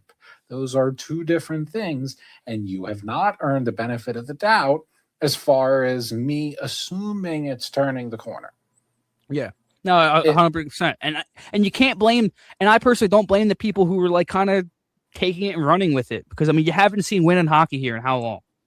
Look, I get it. Like, here's my thing. If you are just a fan, I am fully behind the idea of you just enjoying whatever the Flyers are going to give you. And if they're going to give you what a lot of people games, just, all right, that's what I'm going to take. I think that is the correct stance as a fan.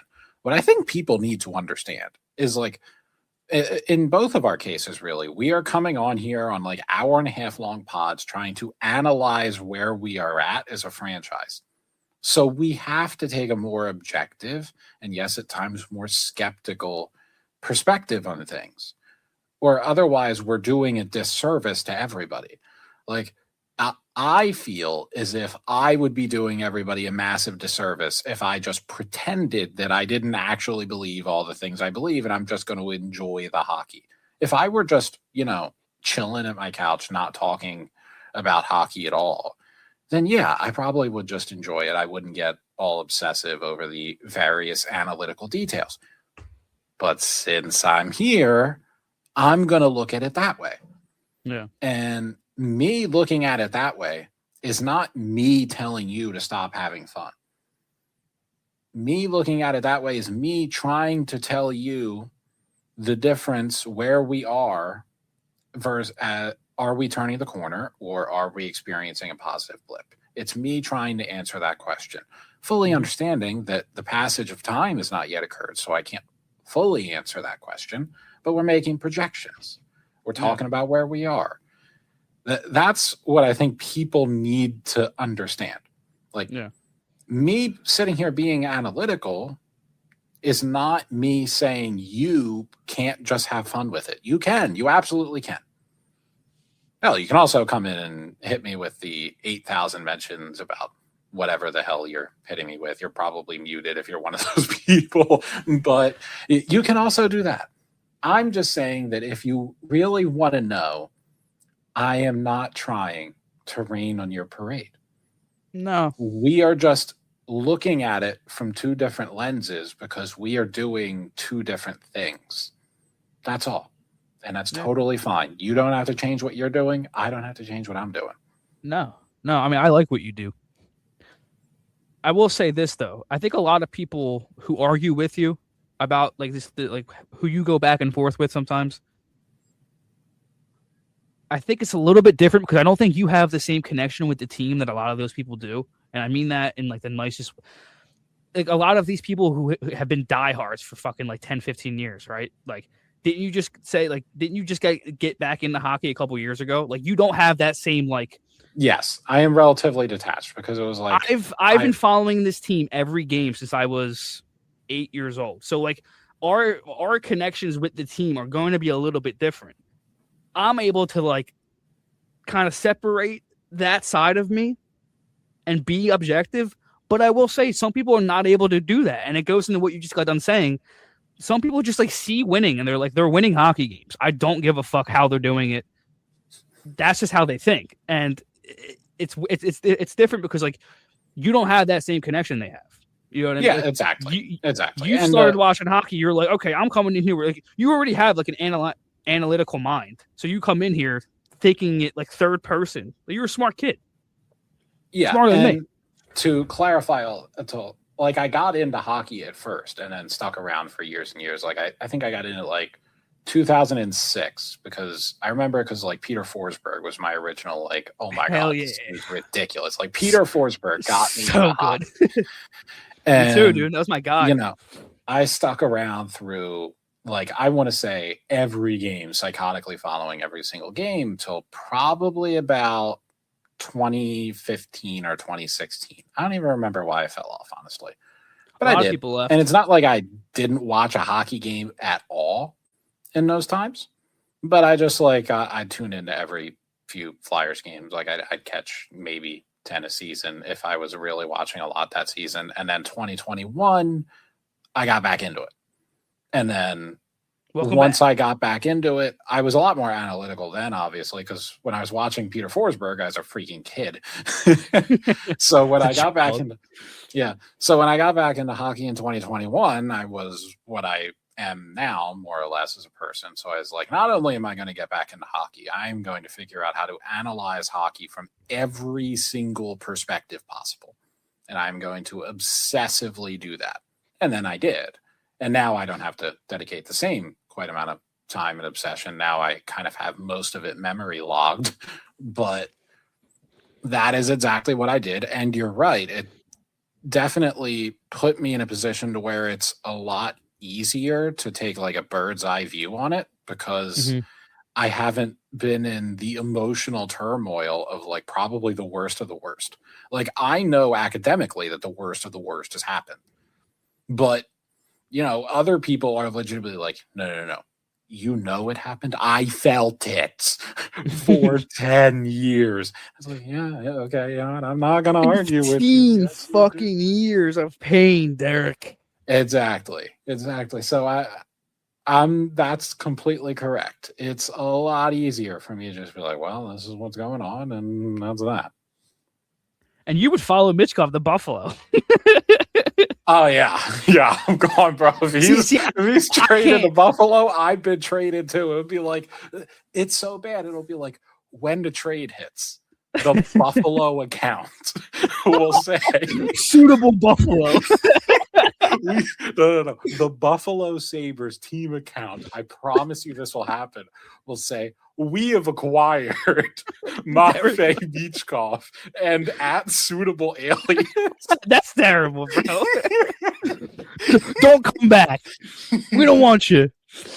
But I don't want to go back. I understand why you would do that. And like I get your frustrations with how they handle Michkov, and I agree with you. Like there was very little of me arguing with you about the actual subject with the Michkov thing. But I think you talked about it on the podcast. I'm crest over player. That's just how I was raised. That's how I always will be. But I think Charlie Connor talked about it. Like the new age of hockey, you see a lot more of that. You see a lot more of people being loyal to players rather than the teams. And I think that's interesting. As I gotten older, I've seen a lot of that. Has gotten increasingly common. It was a big thing in the NBA for a while, and I think it's a lot more natural in the NBA because teams have like their number one guy who is just that guy. And so it's, you know, you're going to people move around in the NBA more. Exactly that too. So it's like if you come in and you're a Cavs fan because they drafted LeBron James, you're probably becoming a freaking Heat fan when he goes to Miami. Well, maybe not in that case because that was kind of bad. But generally speaking, like, yeah, you're going to find yourself attached to that player because that player is the team for the most part. And so you're going to follow him to his new team. And I was into basketball heavily for a while there. So I kind of brought that mentality over to hockey when I came back into hockey. And yeah, it's not 1-to-1 because very rarely is one single player the team, as in hockey is frequently the case in basketball. In hockey, that's almost never the case. It's almost never just one guy is the team, but it is more frequently like, well, 3 or 4 guys are the team. And I have 3 or 4 guys where it's like, obviously Michkov is my favorite player on the Flyers right now. If we traded Denver Barkey tomorrow, I'm not becoming whoever we traded Denver Barkey to like the Buffalo team account will not announce my presence along with Denver Barkey's for the trade. But, I do enjoy Denver Barkey is one of them. Obviously, he's new. He's great. He's fucking fantastic. He's very good.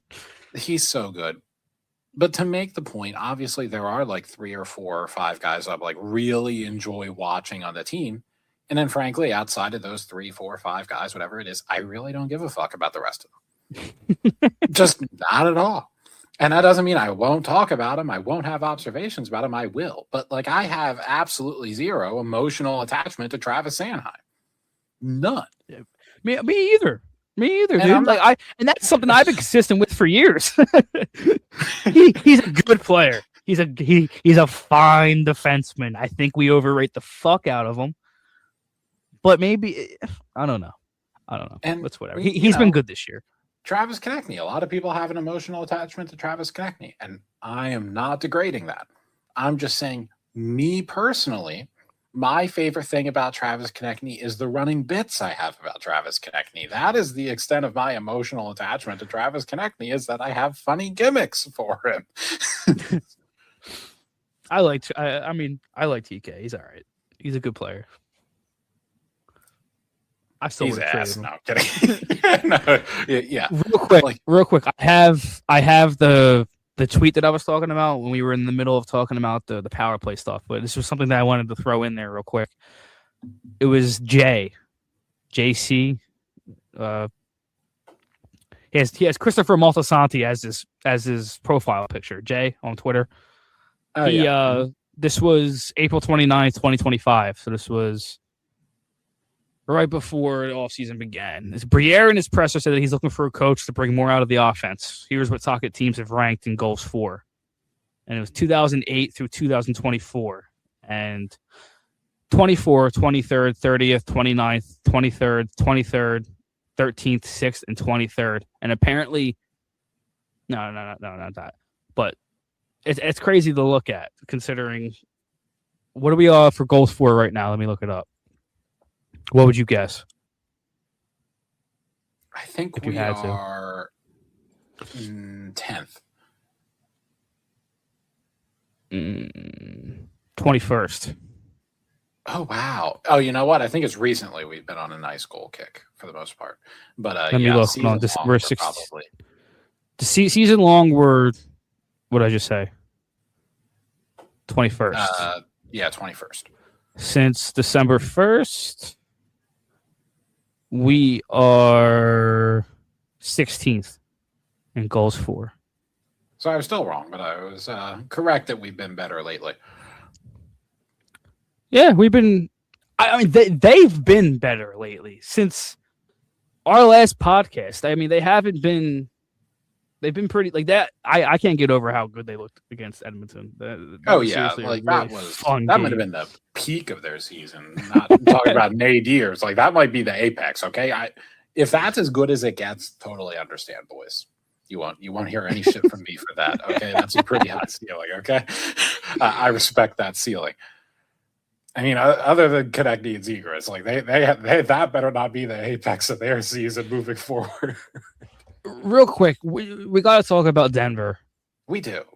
There's no way he goes back, right? Like you can't send him back. We are very close to the point to where if Denver Barkey goes back, I go back. Where? Where are you going? Derek has been assigned to the Phantoms at that point. We're not there yet, okay? But we are getting dangerously, perilously close to the point to where the Flyers team account will be saying, we have designated both Derek Dunn and Denver Barkey for assignment. You're just in Allentown in a hotel room chilling. Yeah. I'm staying here until he comes back up. We're getting damn close to that point because he is really fun and he is really, really good. He is. Yeah, I don't think Forrester is going to come back this year. If we make the playoffs, maybe he does. But I mean, like, the trade deadline is going to be really interesting. I'm kidding. I don't actually mean that. But what'd you say? I said also, fuck Tyson Forrester. Yeah, chill with that. Barkey. But seriously though, like, trade deadline time is going to be extremely interesting, considering like considering where they are at the time, Porter Motone, obviously, you don't know what happens with college, what time, when that season ends, how far they go. But I mean, it's going to be really interesting trade deadline time, man. I think we see a couple. I think we see a winger go, like a Brink or a Tippett. Like, I would personally cash in on Tippett's consistency the last 2 months. I know people would go fucking crazy on Twitter if I tweeted that out. Oh, you're crazy. You're just a fucking Tippett hater, blah, blah, blah. No, it's actually a little bit more nuanced than that. He's a good player. He's okay. He's been really consistently good this year. I would cash in on that. I really would. You have plenty of wingers in the organization. You're plentiful in that position. It's time to get creative here. It's time to do something. So I'm interested to see, especially considering where they are in the playoff race come trade deadline time, if they have the balls to actually do something. If Danny has the balls to actually pull off a trade where you're like, oh shit, okay. Can he close? He pulled the trigger there. Like, people are interested in Tippett because, or like Grunstrom, does he have the balls to trade away a Grunstrom, or does he have the balls to turn around and maybe trade a Dvorak? Like, yeah, they're talking to him. Like, they did the same thing with Sean Walker. Like, they talked to Sean Walker about a contract negotiation. Okay, let's see what he wants. Yeah, that's a little bit too much. Go to fucking where'd they send him? Colorado. Yeah, Colorado. So it's interesting. It's interesting as we have the Olympic break coming up. That's another thing. Maybe Michkov locks the fuck in during that break because obviously he won't be playing. And then comes back. It's kind of like a second season. I think I remember him talking about that in that interview, about how he was going to try to take advantage of that Olympic break. The real thing is, like, will that be enough for the narrative? As in, will that kill the whole? It's next season, though, Derek. Yes. He'll get it next season. What the fuck was that comment by Danny? Oh that shit was weird. Bro, the only thing that salvages that comment is that he is Danny B. Lyon. So, like, anything he says, we can take solace in the fact that the opposite is probably true. See, I'll give you credit there. You could have easily been like, you know what? Now fuck him.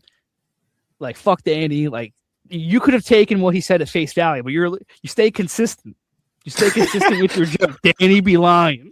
That motherfucker is always lying, dude. If his lips are moving, there is a very significant chance he's lying.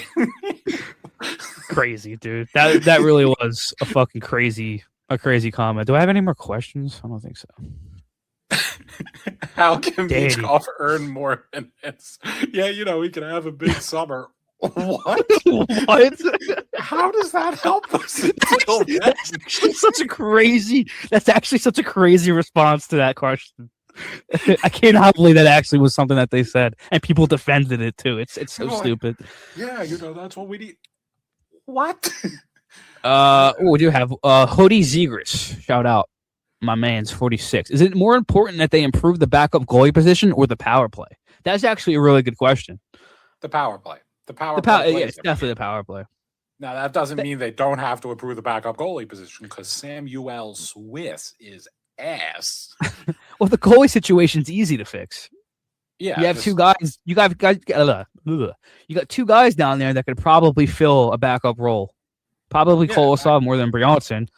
That power play role is a lot more difficult to figure out. So yeah, I think the more important is definitely the power play issue for sure. Which I don't even think. I think half of that is just putting Zegras and Michkov together.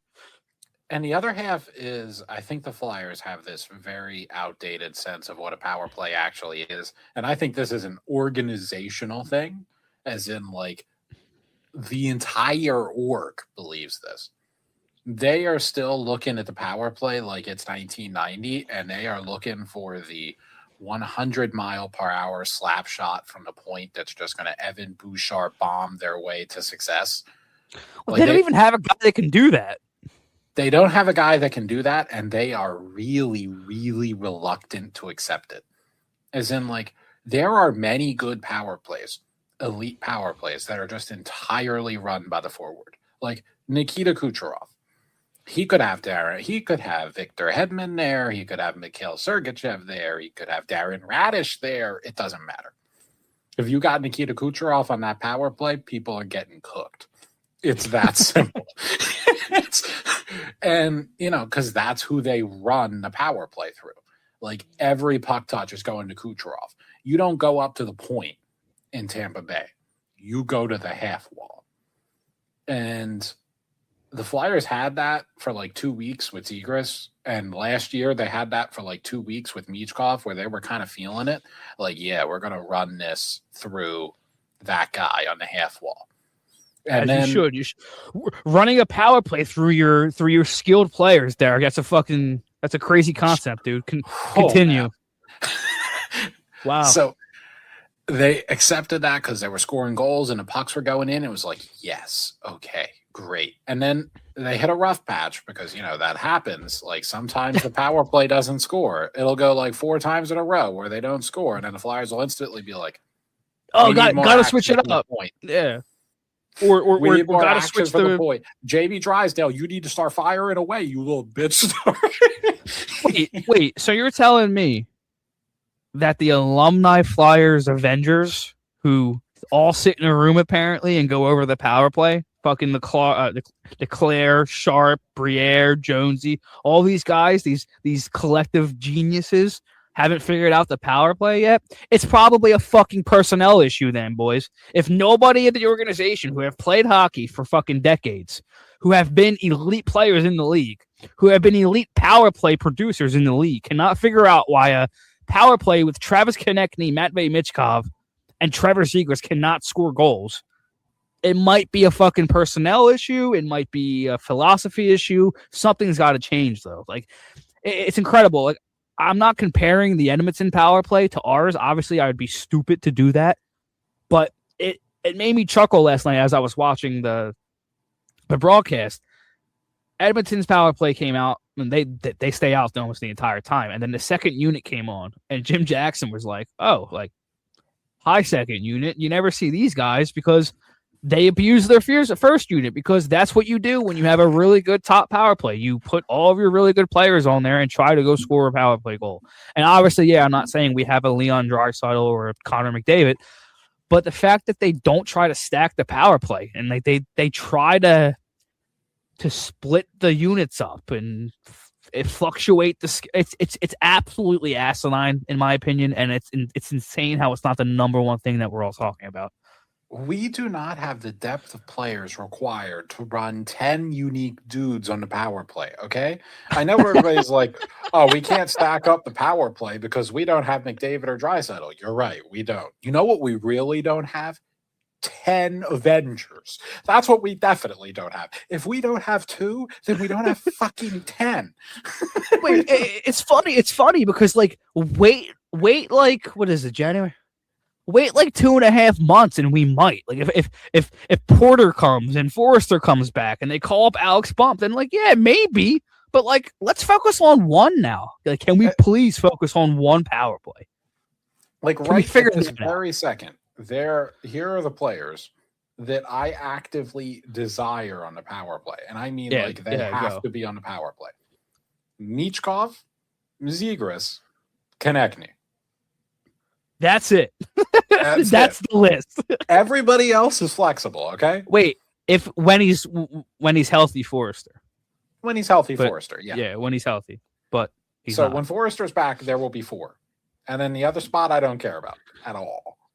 Why did they not try to put Andre back there on power play 1? I don't know. I have so many questions with the power play. Somebody who hates you, like Rick Tocchet hates Milan. He put him back in against Edmonton, though, so I'll tip my cap to that. He did. Putting him. Gordon Hathaway needs to go to Japan, by the way. Oh my God. I need to find the worst possible living conditions on the planet. And then Gordon Hathaway needs to go there. Can you would you drive Hathaway and Delorier to Canada for us? Yes, there we go. We can do that. I can put them on the World Junior team. Great. Thank you. Please do. It's And nobody will incredible to me. question it. Like when they come in next year, it's World Juniors, and then nobody will be like, "Hey, you can't have that. That's not allowed." The other teams will be like, "Yo, they have Garnett Hathaway playing. Fuck yes, boys. It's mealtime." Emil. I'm trying to see if I Oh, I thought Charlie O'Connor's tweet about Luke Hughes was funny as fuck. Oh yeah, You he feel nailed that. you feel a bit bad pilling on Luke Hughes on what is truly just a nightmare night for him. But frankly, we're kind of long past due a national conversation about whether he's a good NHL defenseman. Because often he doesn't look like one. His underlining numbers are bad. I haven't seen his underlining numbers. You grab those for me because I don't know where to fucking look to find those. But the eye test tells me he's not the best defenseman in the world. I don't really need underlining stats, but it is crazy that we're starting to see like the national consensus around him kind of start coming down a little bit. Yeah, and Is it warranted? Because I don't watch a lot of him. Do you? It is warranted. David Okay. St. Louis put it well. Like, this has always been a problem with Luke Hughes. The hockey sense isn't there. And I don't even mean like a higher level hockey sense. I mean, you know how At all? yeah. The best thing I can say is like picture 2024 Owen Tippett and just like make that guy a defenseman. Yeah, it's brutal, dude. Yeah. Yeah. He was I just made a comparison on a player. I commented on one of your replies, and I was talking about how it's Luchenko. Luchenko's like the opposite of Tippett. Like you want you want Luchenko to shoot, and you got to like, dude, stop pulling up with the puck and finding someone to pass it to. And that's literally the opposite of what I was telling Tippett, where I was screaming about Tippett for the last 2-3 years. It's like, dude, stop just skating full speed into the zone and shooting the first time, the moment you cross the blue line. Use your speed, use your size, and separate from the players and curl up and find the trailer. And he's starting to do that. But not Tippett, but Luchenko does it too much. It's like you need some plexiglass punishing in your life, dude. Just start shooting, bro. Like, I don't give a fuck. Just start shooting. You need to do it a little bit. Someone needs to just like fucking elbow him. Just, turn into Gauthier for a day, just to overcorrect, just to see how the other side live. And then, after you do that, you should be able to go back to a healthier medium. Because, I mean, William, that boy is throwing up everything. Like, my God, that dude has a permanent green light. Like, he does. If we're doing basketball analogies, oh my God, that dude is dribbling up the half court and taking a three right that second. I tweeted out when Martone slashed the fuck out of that Czechia kid at the end there. I tweeted out Martone just slashing the fuck out of that kid after the goal, and some Habs fan, literally than his or her name is the Habs fan, replies and goes, "Yeah, this kid's a fucking asshole." He is a fucking asshole, dude. You're not wrong, but he's our asshole. Exactly. Except for when he's China's asshole. Yeah, balls. Oh man, what are we in? We're in this too deep. Hour 50. Yeah. That's crazy, dude. Anything else that we should touch on before I wrap this up? Oh, there was one diatribe I probably wanted to get to at some point, and it may be a fit better during the World Juniors, but I posted about this today.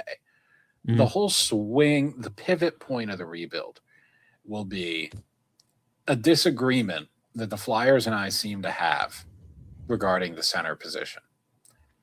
The Flyers believe that the number one most important trait in a centerman is their defensive ability. Like, that is number one. Everything else comes second. Yes, ideally they'd be skilled, but most importantly, they need to shoulder all the defensive burden. Mm-hmm. My especially view in Tockett's system. Yeah, especially in Tockett's system. Of course, they employed Rick Tocchet, so yeah. But anyway, my thing with the center position, the number one most important thing is the transition game. If you have a center who is a really great transition player, then you probably have a really good center. That is the through line for basically every number one center in the league.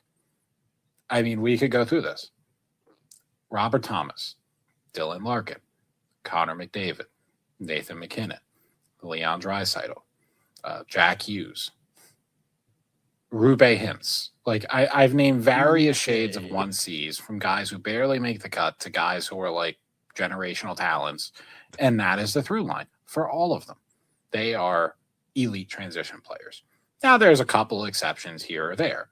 Austin Matthews and zone entries are like a couple that was never meant to be. They are oil and vinegar. That's the lone exception, as far as I'm aware. Barkov could be the best zone entry player in the league, but decided he'd rather be the defensive GOAT. Other than that, that what I said holds true. Now, the Flyers seem to believe that they're going to find their Austin Matthews or their Alexander Barkov. And one of two things is going to happen. They're going to be correct, and they're going to find their Barkov, or they're going to find their Matthews, and everything's going to be hunky-dory, or I'm going to be correct. And we're going to have a real massive problem at the center position. We've kind of hit that point in the rebuild where we will see which way it goes down. But I don't think there's any more. There's not a world where both of us can be right at this point. One of us is going to be right, and one of us is going to be wrong. And if they do prove you wrong, it's going to be an extremely interesting thing to see how they do it, because it's an objective question. This is a Alexander Barkov. And you've even talked about it before, and I've brought it up on the podcast a lot. Their plan might just be have the Avengers at wing, and then hope that you could just have centers that can facilitate through them. Like can Berglund be a guy that you can just plop next to Martone and Michkov, and can he facilitate enough where he can be a 60, 70-point guy with those guys attached to him? Because I had a kid come up to me at the bar at New Year's Eve, and he was like, "Hey, I know you're from the Liberty L. I enjoy your content." Start talking hockey, blah, blah, blah. And he's obviously excited about the winning. And he's one of those fans that I was talking about who it's it's hard for them to separate the winning and kind of look at it objectively and how they're winning. I was trying to explain that to him. If I kind of just lost my train of thought, I'm not going to lie. Fuck it, it's 1:30 in the morning. Oh, shit, it is. Oh, my God. Yeah. What were you saying, though? Well, I guess I'll go into, the ways they could prove me wrong is that how does that even look like? I could see Jet Luchenko is probably their best shot at sort of marrying these two things, where he's very good defensively and he is at times very good in transition. He's very good in certain aspects of the transition game. So, maybe exits. Luchenko. Yes. He's good at exits. Oh, my God. Jet Luchenko breakout passes is one of those niche skills where it's oh, my God, he's so good at them. That's fantastic. What we were getting. That's what we were getting at, me and the kid. How do they take that next step? Because they're not going to have a top 5 pick or a top 10 pick or be in the lottery if they continue playing the way they do. And we just got done talking about the whole January schedule. 1Cs don't go into free agency. And I did that little project, if you will, remember I went and looked NHL trades involving superstars over the last 10 years. And there hasn't really been any elite centers other than Jack Eichel with that outlier situation that have gotten traded. You had Matt Duchene in 2017, Ryan O'Reilly in 2018, Taylor Hall, but he's not a center. Mark Stone, 2019, but he's a winger. You don't have a lot of centers that get traded, and they don't go to free agency, and you're not going to have a top 5 pick or a top 10 pick. So, yeah, it's not crazy to be like, hey, what's the plan here? How do you plan on replacing a 30-year-old Charles Couturier who is your 1C right now? I love Noah Cates, but Noah Cates he doesn't have enough offense for me. Like he doesn't have enough puck carrying for me. He's a great 4C. I think he should be a winger. Let him just go be that forechecking demon that he's meant to be. Like let him just go be that guy. Be as Zach Hyman as you possibly can be. Yeah. I don't know. I don't know what their plan is at sea, dude. Do they really hope Berglund turns into a genuine like star facilitator, if that makes sense? Like somebody who can like a Braden Point where he's a star next to a guy like Kucherov or next to a guy like Michkov? That's their plan? It might be. I don't know. I don't know. So. We'll see, dude. I mean, like, look, the plan at this point, I think. How would you feel about Matty Beniers? Oh, I love Matty Beniers. I think Matty Beniers is a great marriage of the two concepts where, he's a great defensive forward, at least relative to his age, especially. And he is a phenomenal transition player. That's the only way they're going to do it. Yeah. He's kind of like upgraded Jet Luchenko in a sense where it's like, just take the Jet Luchenko of it all and then like put him on, I don't know, an extra dimension, just refine him to the highest possible level, and you get Matty Beniers. Is Kent Johnson a center too? He's been a wing for all his time in Columbus, which means we definitely think he's a wing. That's the other thing is it's like I can look out there and be like, yeah, look at this skilled guy. He's great. Let's get him. And then Flyers will be like, yeah, let's put him at wing. You're like, oh my God, you're just compounding the issue. Like they just did this with Trevor Seacrest. That it's so exasperating. Like it's like, oh my God, yes, we just did it. We just added the potential 1C with skill out the fucking ass. This is fucking amazing. And then, hey guys, what if we put him at wing? But Derek, you know what really confuses me when you bring up the fact that it's like, why isn't he playing center? And you have the people, well, they fluctuate during play. Like he goes and plays center sometimes, and Dvorak takes the face-offs, and it's like, okay, if that's what's really happening, if they're fluctuating during play, where Trevor's playing center sometimes and he's playing wing sometimes, then just let him play center full time. Who gives a fuck about the face-offs? Like let's look at the face-offs. Face-off win. Nick Delorier is a 100%. Shout out Nick Delorier. But no, Dvorak is 54% and Trevor is at 39. Obviously, yeah, that's a huge, huge difference. But I personally think unless it's a distinct, heated, and high leverage moment, face-offs are pretty overrated. It's more about the recovery than it is. Yeah, exactly. And, you know what I mean? I was talking about tracking puck touches earlier, where it was like I would sit down with these interesting players and note every time they touched the puck and what they did with the puck every time they touched it. I will tell you right now, even these awesome skilled players that I'm bothering to track, they are just straight up coughing the puck up anywhere from 20 to 40% of the time they touch it. That's the greats. That's the really sick elite guys. What do you think the third liners are doing? Like, well, the top guys are also touching the puck a lot more. Yeah, right. But, in general, if they're hitting you with 20%, if they're hitting you with 40%, and you put a third line out there, what are they hitting you with? Probably 60%, where they're either dumping it out or dumping it in or just failing to make a play. And what that means is you're turning possession over. 60% of the time you touch the puck. That's just one person. So how many times after Zegras loses the faceoff, let's just assume he never wins a faceoff ever. How many times after Zegras gives the other team the first puck touch, do they touch the puck before they turn it back over? 2 times? Maybe? 3 times? That's what I'm saying. Like it's the recovery means more. Not all situations, like high leverage situations, obviously it means like power play. Like if you get put on the power play, yeah, I like to see Coots out there, win the faceoff, jump off, let Michkov come on. I like the fact that they do that. Continue doing that. But like neutral zone faceoffs, who gives a fuck? Let Zegras center Michkov. And if you need if you have a situation where it's like or it's an icing, the other team iced it, and Zegras is out there with Michkov, Okay, pull the winger that's playing with them, put Dvorak out there with them, let Dvorak take the face off and let Dvorak play with them. Like, it's not, I don't know. I think there are ways around it, but they're not going to change anything right now because the 5v5 lines are playing really well. That top 6 right now is, no.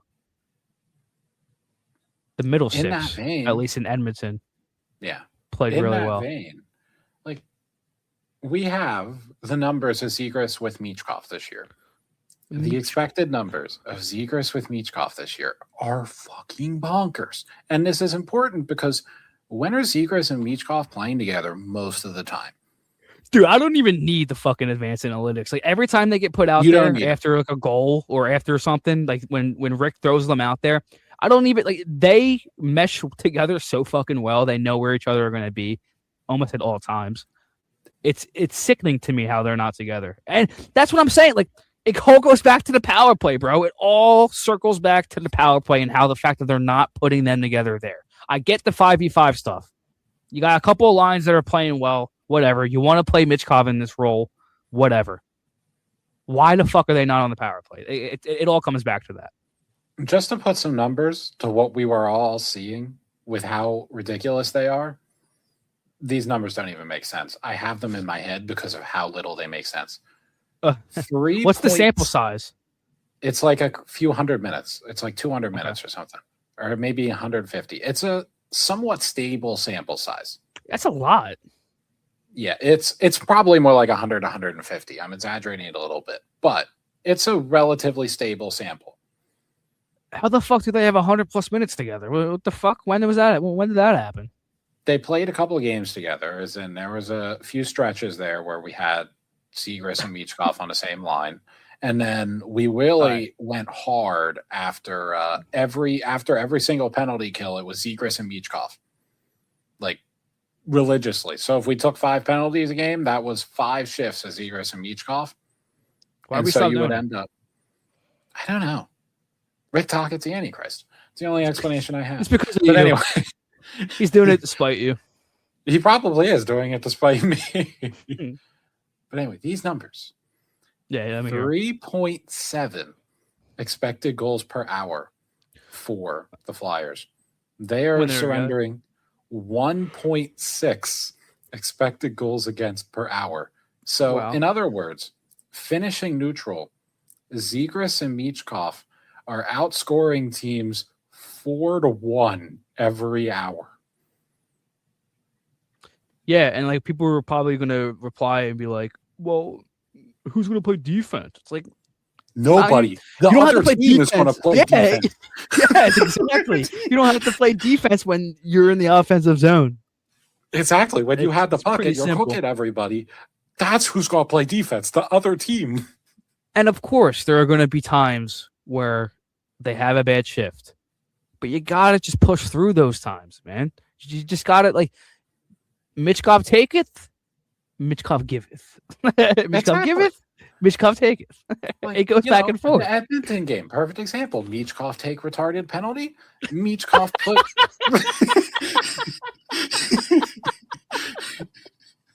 Michkov give you a goal. Michkov put belt to ass for the remainder of the game. That was good. I take stupid penalty. I give you goal. It's true though. Like, the premise of what we're saying, those skill players are gonna, like, a Mitch Marner is gonna turn the puck over, but the Mitch Marner is gonna do a lot more positive things than he's gonna do negative things. Yeah, Mitch Marner every once in a while is going to make a great play for the other team, but more often than not, he's going to make a great play for your team. Exactly. Also, Carl Grunstrom is elite. Apparently, that dude is just Steph Curry on skates. Like, that dude is shooting 40% right now. Wait, hold on. I gotta go see what he's shooting. He's just called ISO on any time he is, dude. He's shooting 35% right now. That's crazy, bro. Oh my god. What do you think Michkov's shooting? He's down to like 9. Nah, it's actually better than I thought it would be. It's 11.5. Oh, because of that empty net, right? Yeah, true. Dvorak's at 12. Gurbankin's at 13.3. Tippett's at 13.5. Yeah, Zegras is probably still around 16. Zegers is at 17. Bobby Brink's at 15.5. Konechny's at 14. Noah Cates is at 14.3. There's a lot of high shooting percentages from guys you really wouldn't expect to have high shooting percentages. Yeah. Hold on, let me do from the last time we talked. I mean, it's probably going to balance out because Michkov's probably shooting like 8% at 5v5 this year, which is not going to persist. Oh my gosh. Since we last talked, Michkov's shooting 5.6. And that's with the empty netter. I don't think he scored an actual goal since we've last done a pod. Well, I saw somebody on the timeline talk about it, and it's kind of true. Like, Michkov's going to be making plays for Brink and Cates, but there's not going to be a lot of moments where Brink and Cates are going to be creating plays for Michkov. It's going to be. He's so good at stopping and letting the play flow and finding that lane after he stops of the other guys filling in the zone. He's so good at finding that trailer coming down the opposite wall, the weak side of the ice. They need to capitalize on that more. I don't know whether it's activate your defenseman a little bit more when he's out there, but he finds that trailer way too often to not try to capitalize on him more. Just make sure you have your best puck handling defenseman with him as much as possible. Like, he should pretty much be glued to either Drysdale or the York pairing. As in most games, you're running York, Sanheim, and then Drysdale with whomever, usually Andre at this point.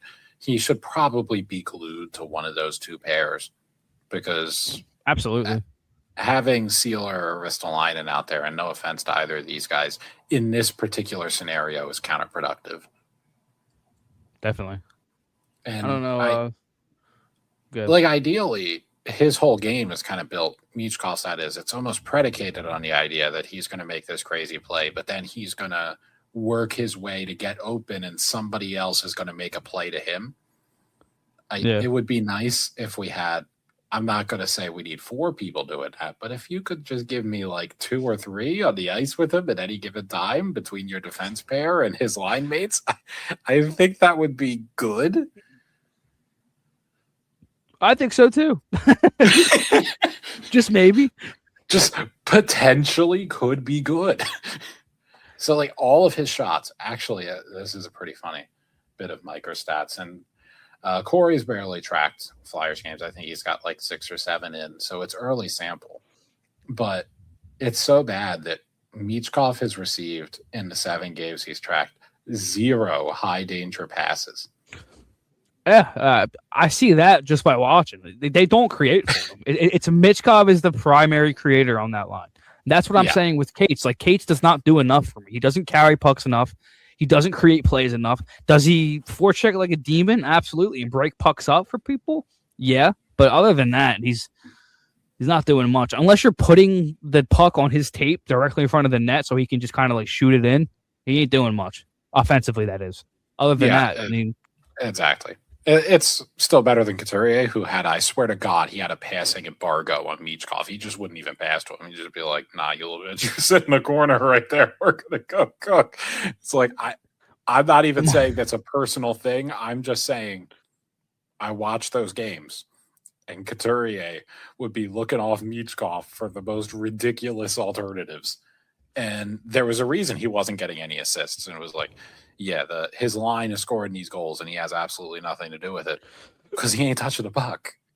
And then he gets with Cates and Brink. And one thing I got to give him credit is, like, if Michkov is available to receive the puck, either Cates or Brink are getting him that puck. Mm-hmm. Not in the offensive zone where he can get a dangerous shot, but I'm just meaning, through the neutral zone, like, they will let him take over. They understand, okay, he's the creator here. Yeah, definitely. He's the guy that's going to create something, so we're going to give him the puck, and he's racking up assists accordingly. It would be nice. Kind of like hands off. Yeah. Do your thing. And I appreciate the mindset, actually. I think it's the kind of mindset you need to have with playing with somebody like Michkov. It's why I think Zegras and him work well together, is because Zegras is actually willing to say, Yeah, okay, yeah, go cook. You'll get me the puck at some point. I want the puck so I can get it back to you. Is kind of Zegras' whole mentality. He will beaver tail just to make a pass. That's another thing we didn't even talk about. Like Zegras contract extension, maybe. Dvorak contract extension, apparently they're talking about. I don't know whether or not they're going to Sean Walker that situation, which... By the way, bro, how funny is it that we heard about Dvorak contract extensions before Zegras? Not too crazy because Zegras is going to be a lot bigger and longer. Dvorak is only hopefully going to be 2-3 years. But it is funny. Well, if it's 2-3 years at 5, I don't care. Especially if there's no move clauses involved, because you can move off of it. Oh, there's always no move clauses involved. This is the NHL. That's a big if. If they sign him to like 4 years at like 6 with a no move clause the first 2 years, I'll go fucking crazy. You have my word. Here's our saving grace. Danny be lying. Yeah, no, they did the same thing with Sean Walker. I just got done saying this, literally the same thing. They were going to sign Sean Walker. Oh, wow, we didn't know Sean Walker was this good. Oh, Sean, what do you want? Oh, yeah, you're on a plane. So maybe we'll see. What I have, the real thing is maybe what's actually happening is they're negotiating with Trevor Zegras and they have blocked Christian Dvorak's number. Maybe that's what's actually happening, because whatever Danny allows to enter the media, the opposite is probably true. Yeah, absolutely. Let me just say this about the whole Dvorak situation. I'm not letting the Dvorak, like, this is me personally. I don't care what anybody else does. I'm not going to let the Dvorak situation turn into that Sean Walker situation. I am not going to be on the timeline arguing with people. Like, me and Justin went at it a couple times. Like, I am not going to fucking spend every ounce of my time bitching about something that has not happened yet. That we spent almost a month going back and forth with each other, literally about something that did not happen, and he ended up getting shit for picks. So, like, I'm not letting that happen again. If Dvorak signs, I'll deal with it when Dvorak signs. If they fucking ship him trade deadline time because the team's offering a first round pick and a nice little B+ prospect, we'll see. But, like, I was just thinking about that earlier today. I was like, holy fuck. Two years ago, that Sean Walker situation was ridiculous. I spent almost every fucking day on Twitter arguing with people. It was so fucking stupid. What were you saying? I am. Yeah, 100%. We are more learned now. We understand that Danny is not telling the truth at any moment. No GM's telling the truth. First of all, what was that interview like between Danny and Tocchet? Did they even give each other real names? Maybe not. Because Tocchet's the only dude who lies as much as Danny. So when they sitting there like, hey, yeah, what's your name? Yeah, I'm Glenn Rather. What? My name is Jones. My name is Jones Keith. Dude, we are 2 hours and 12 minutes into this. I'm going to wrap it up. I got to go to the bathroom. This was a good one. Really good idea. This is pretty good 2 a.m. We just did a Joe Rogan experience, the hockey version. We did. And we will be back sometime next week for episode 122. My name is Chris Stumpo. You can follow me at the Liberty L at Chris Stumps. You can follow the lovely Derek Dunn at Suitable Alias. And go Flores.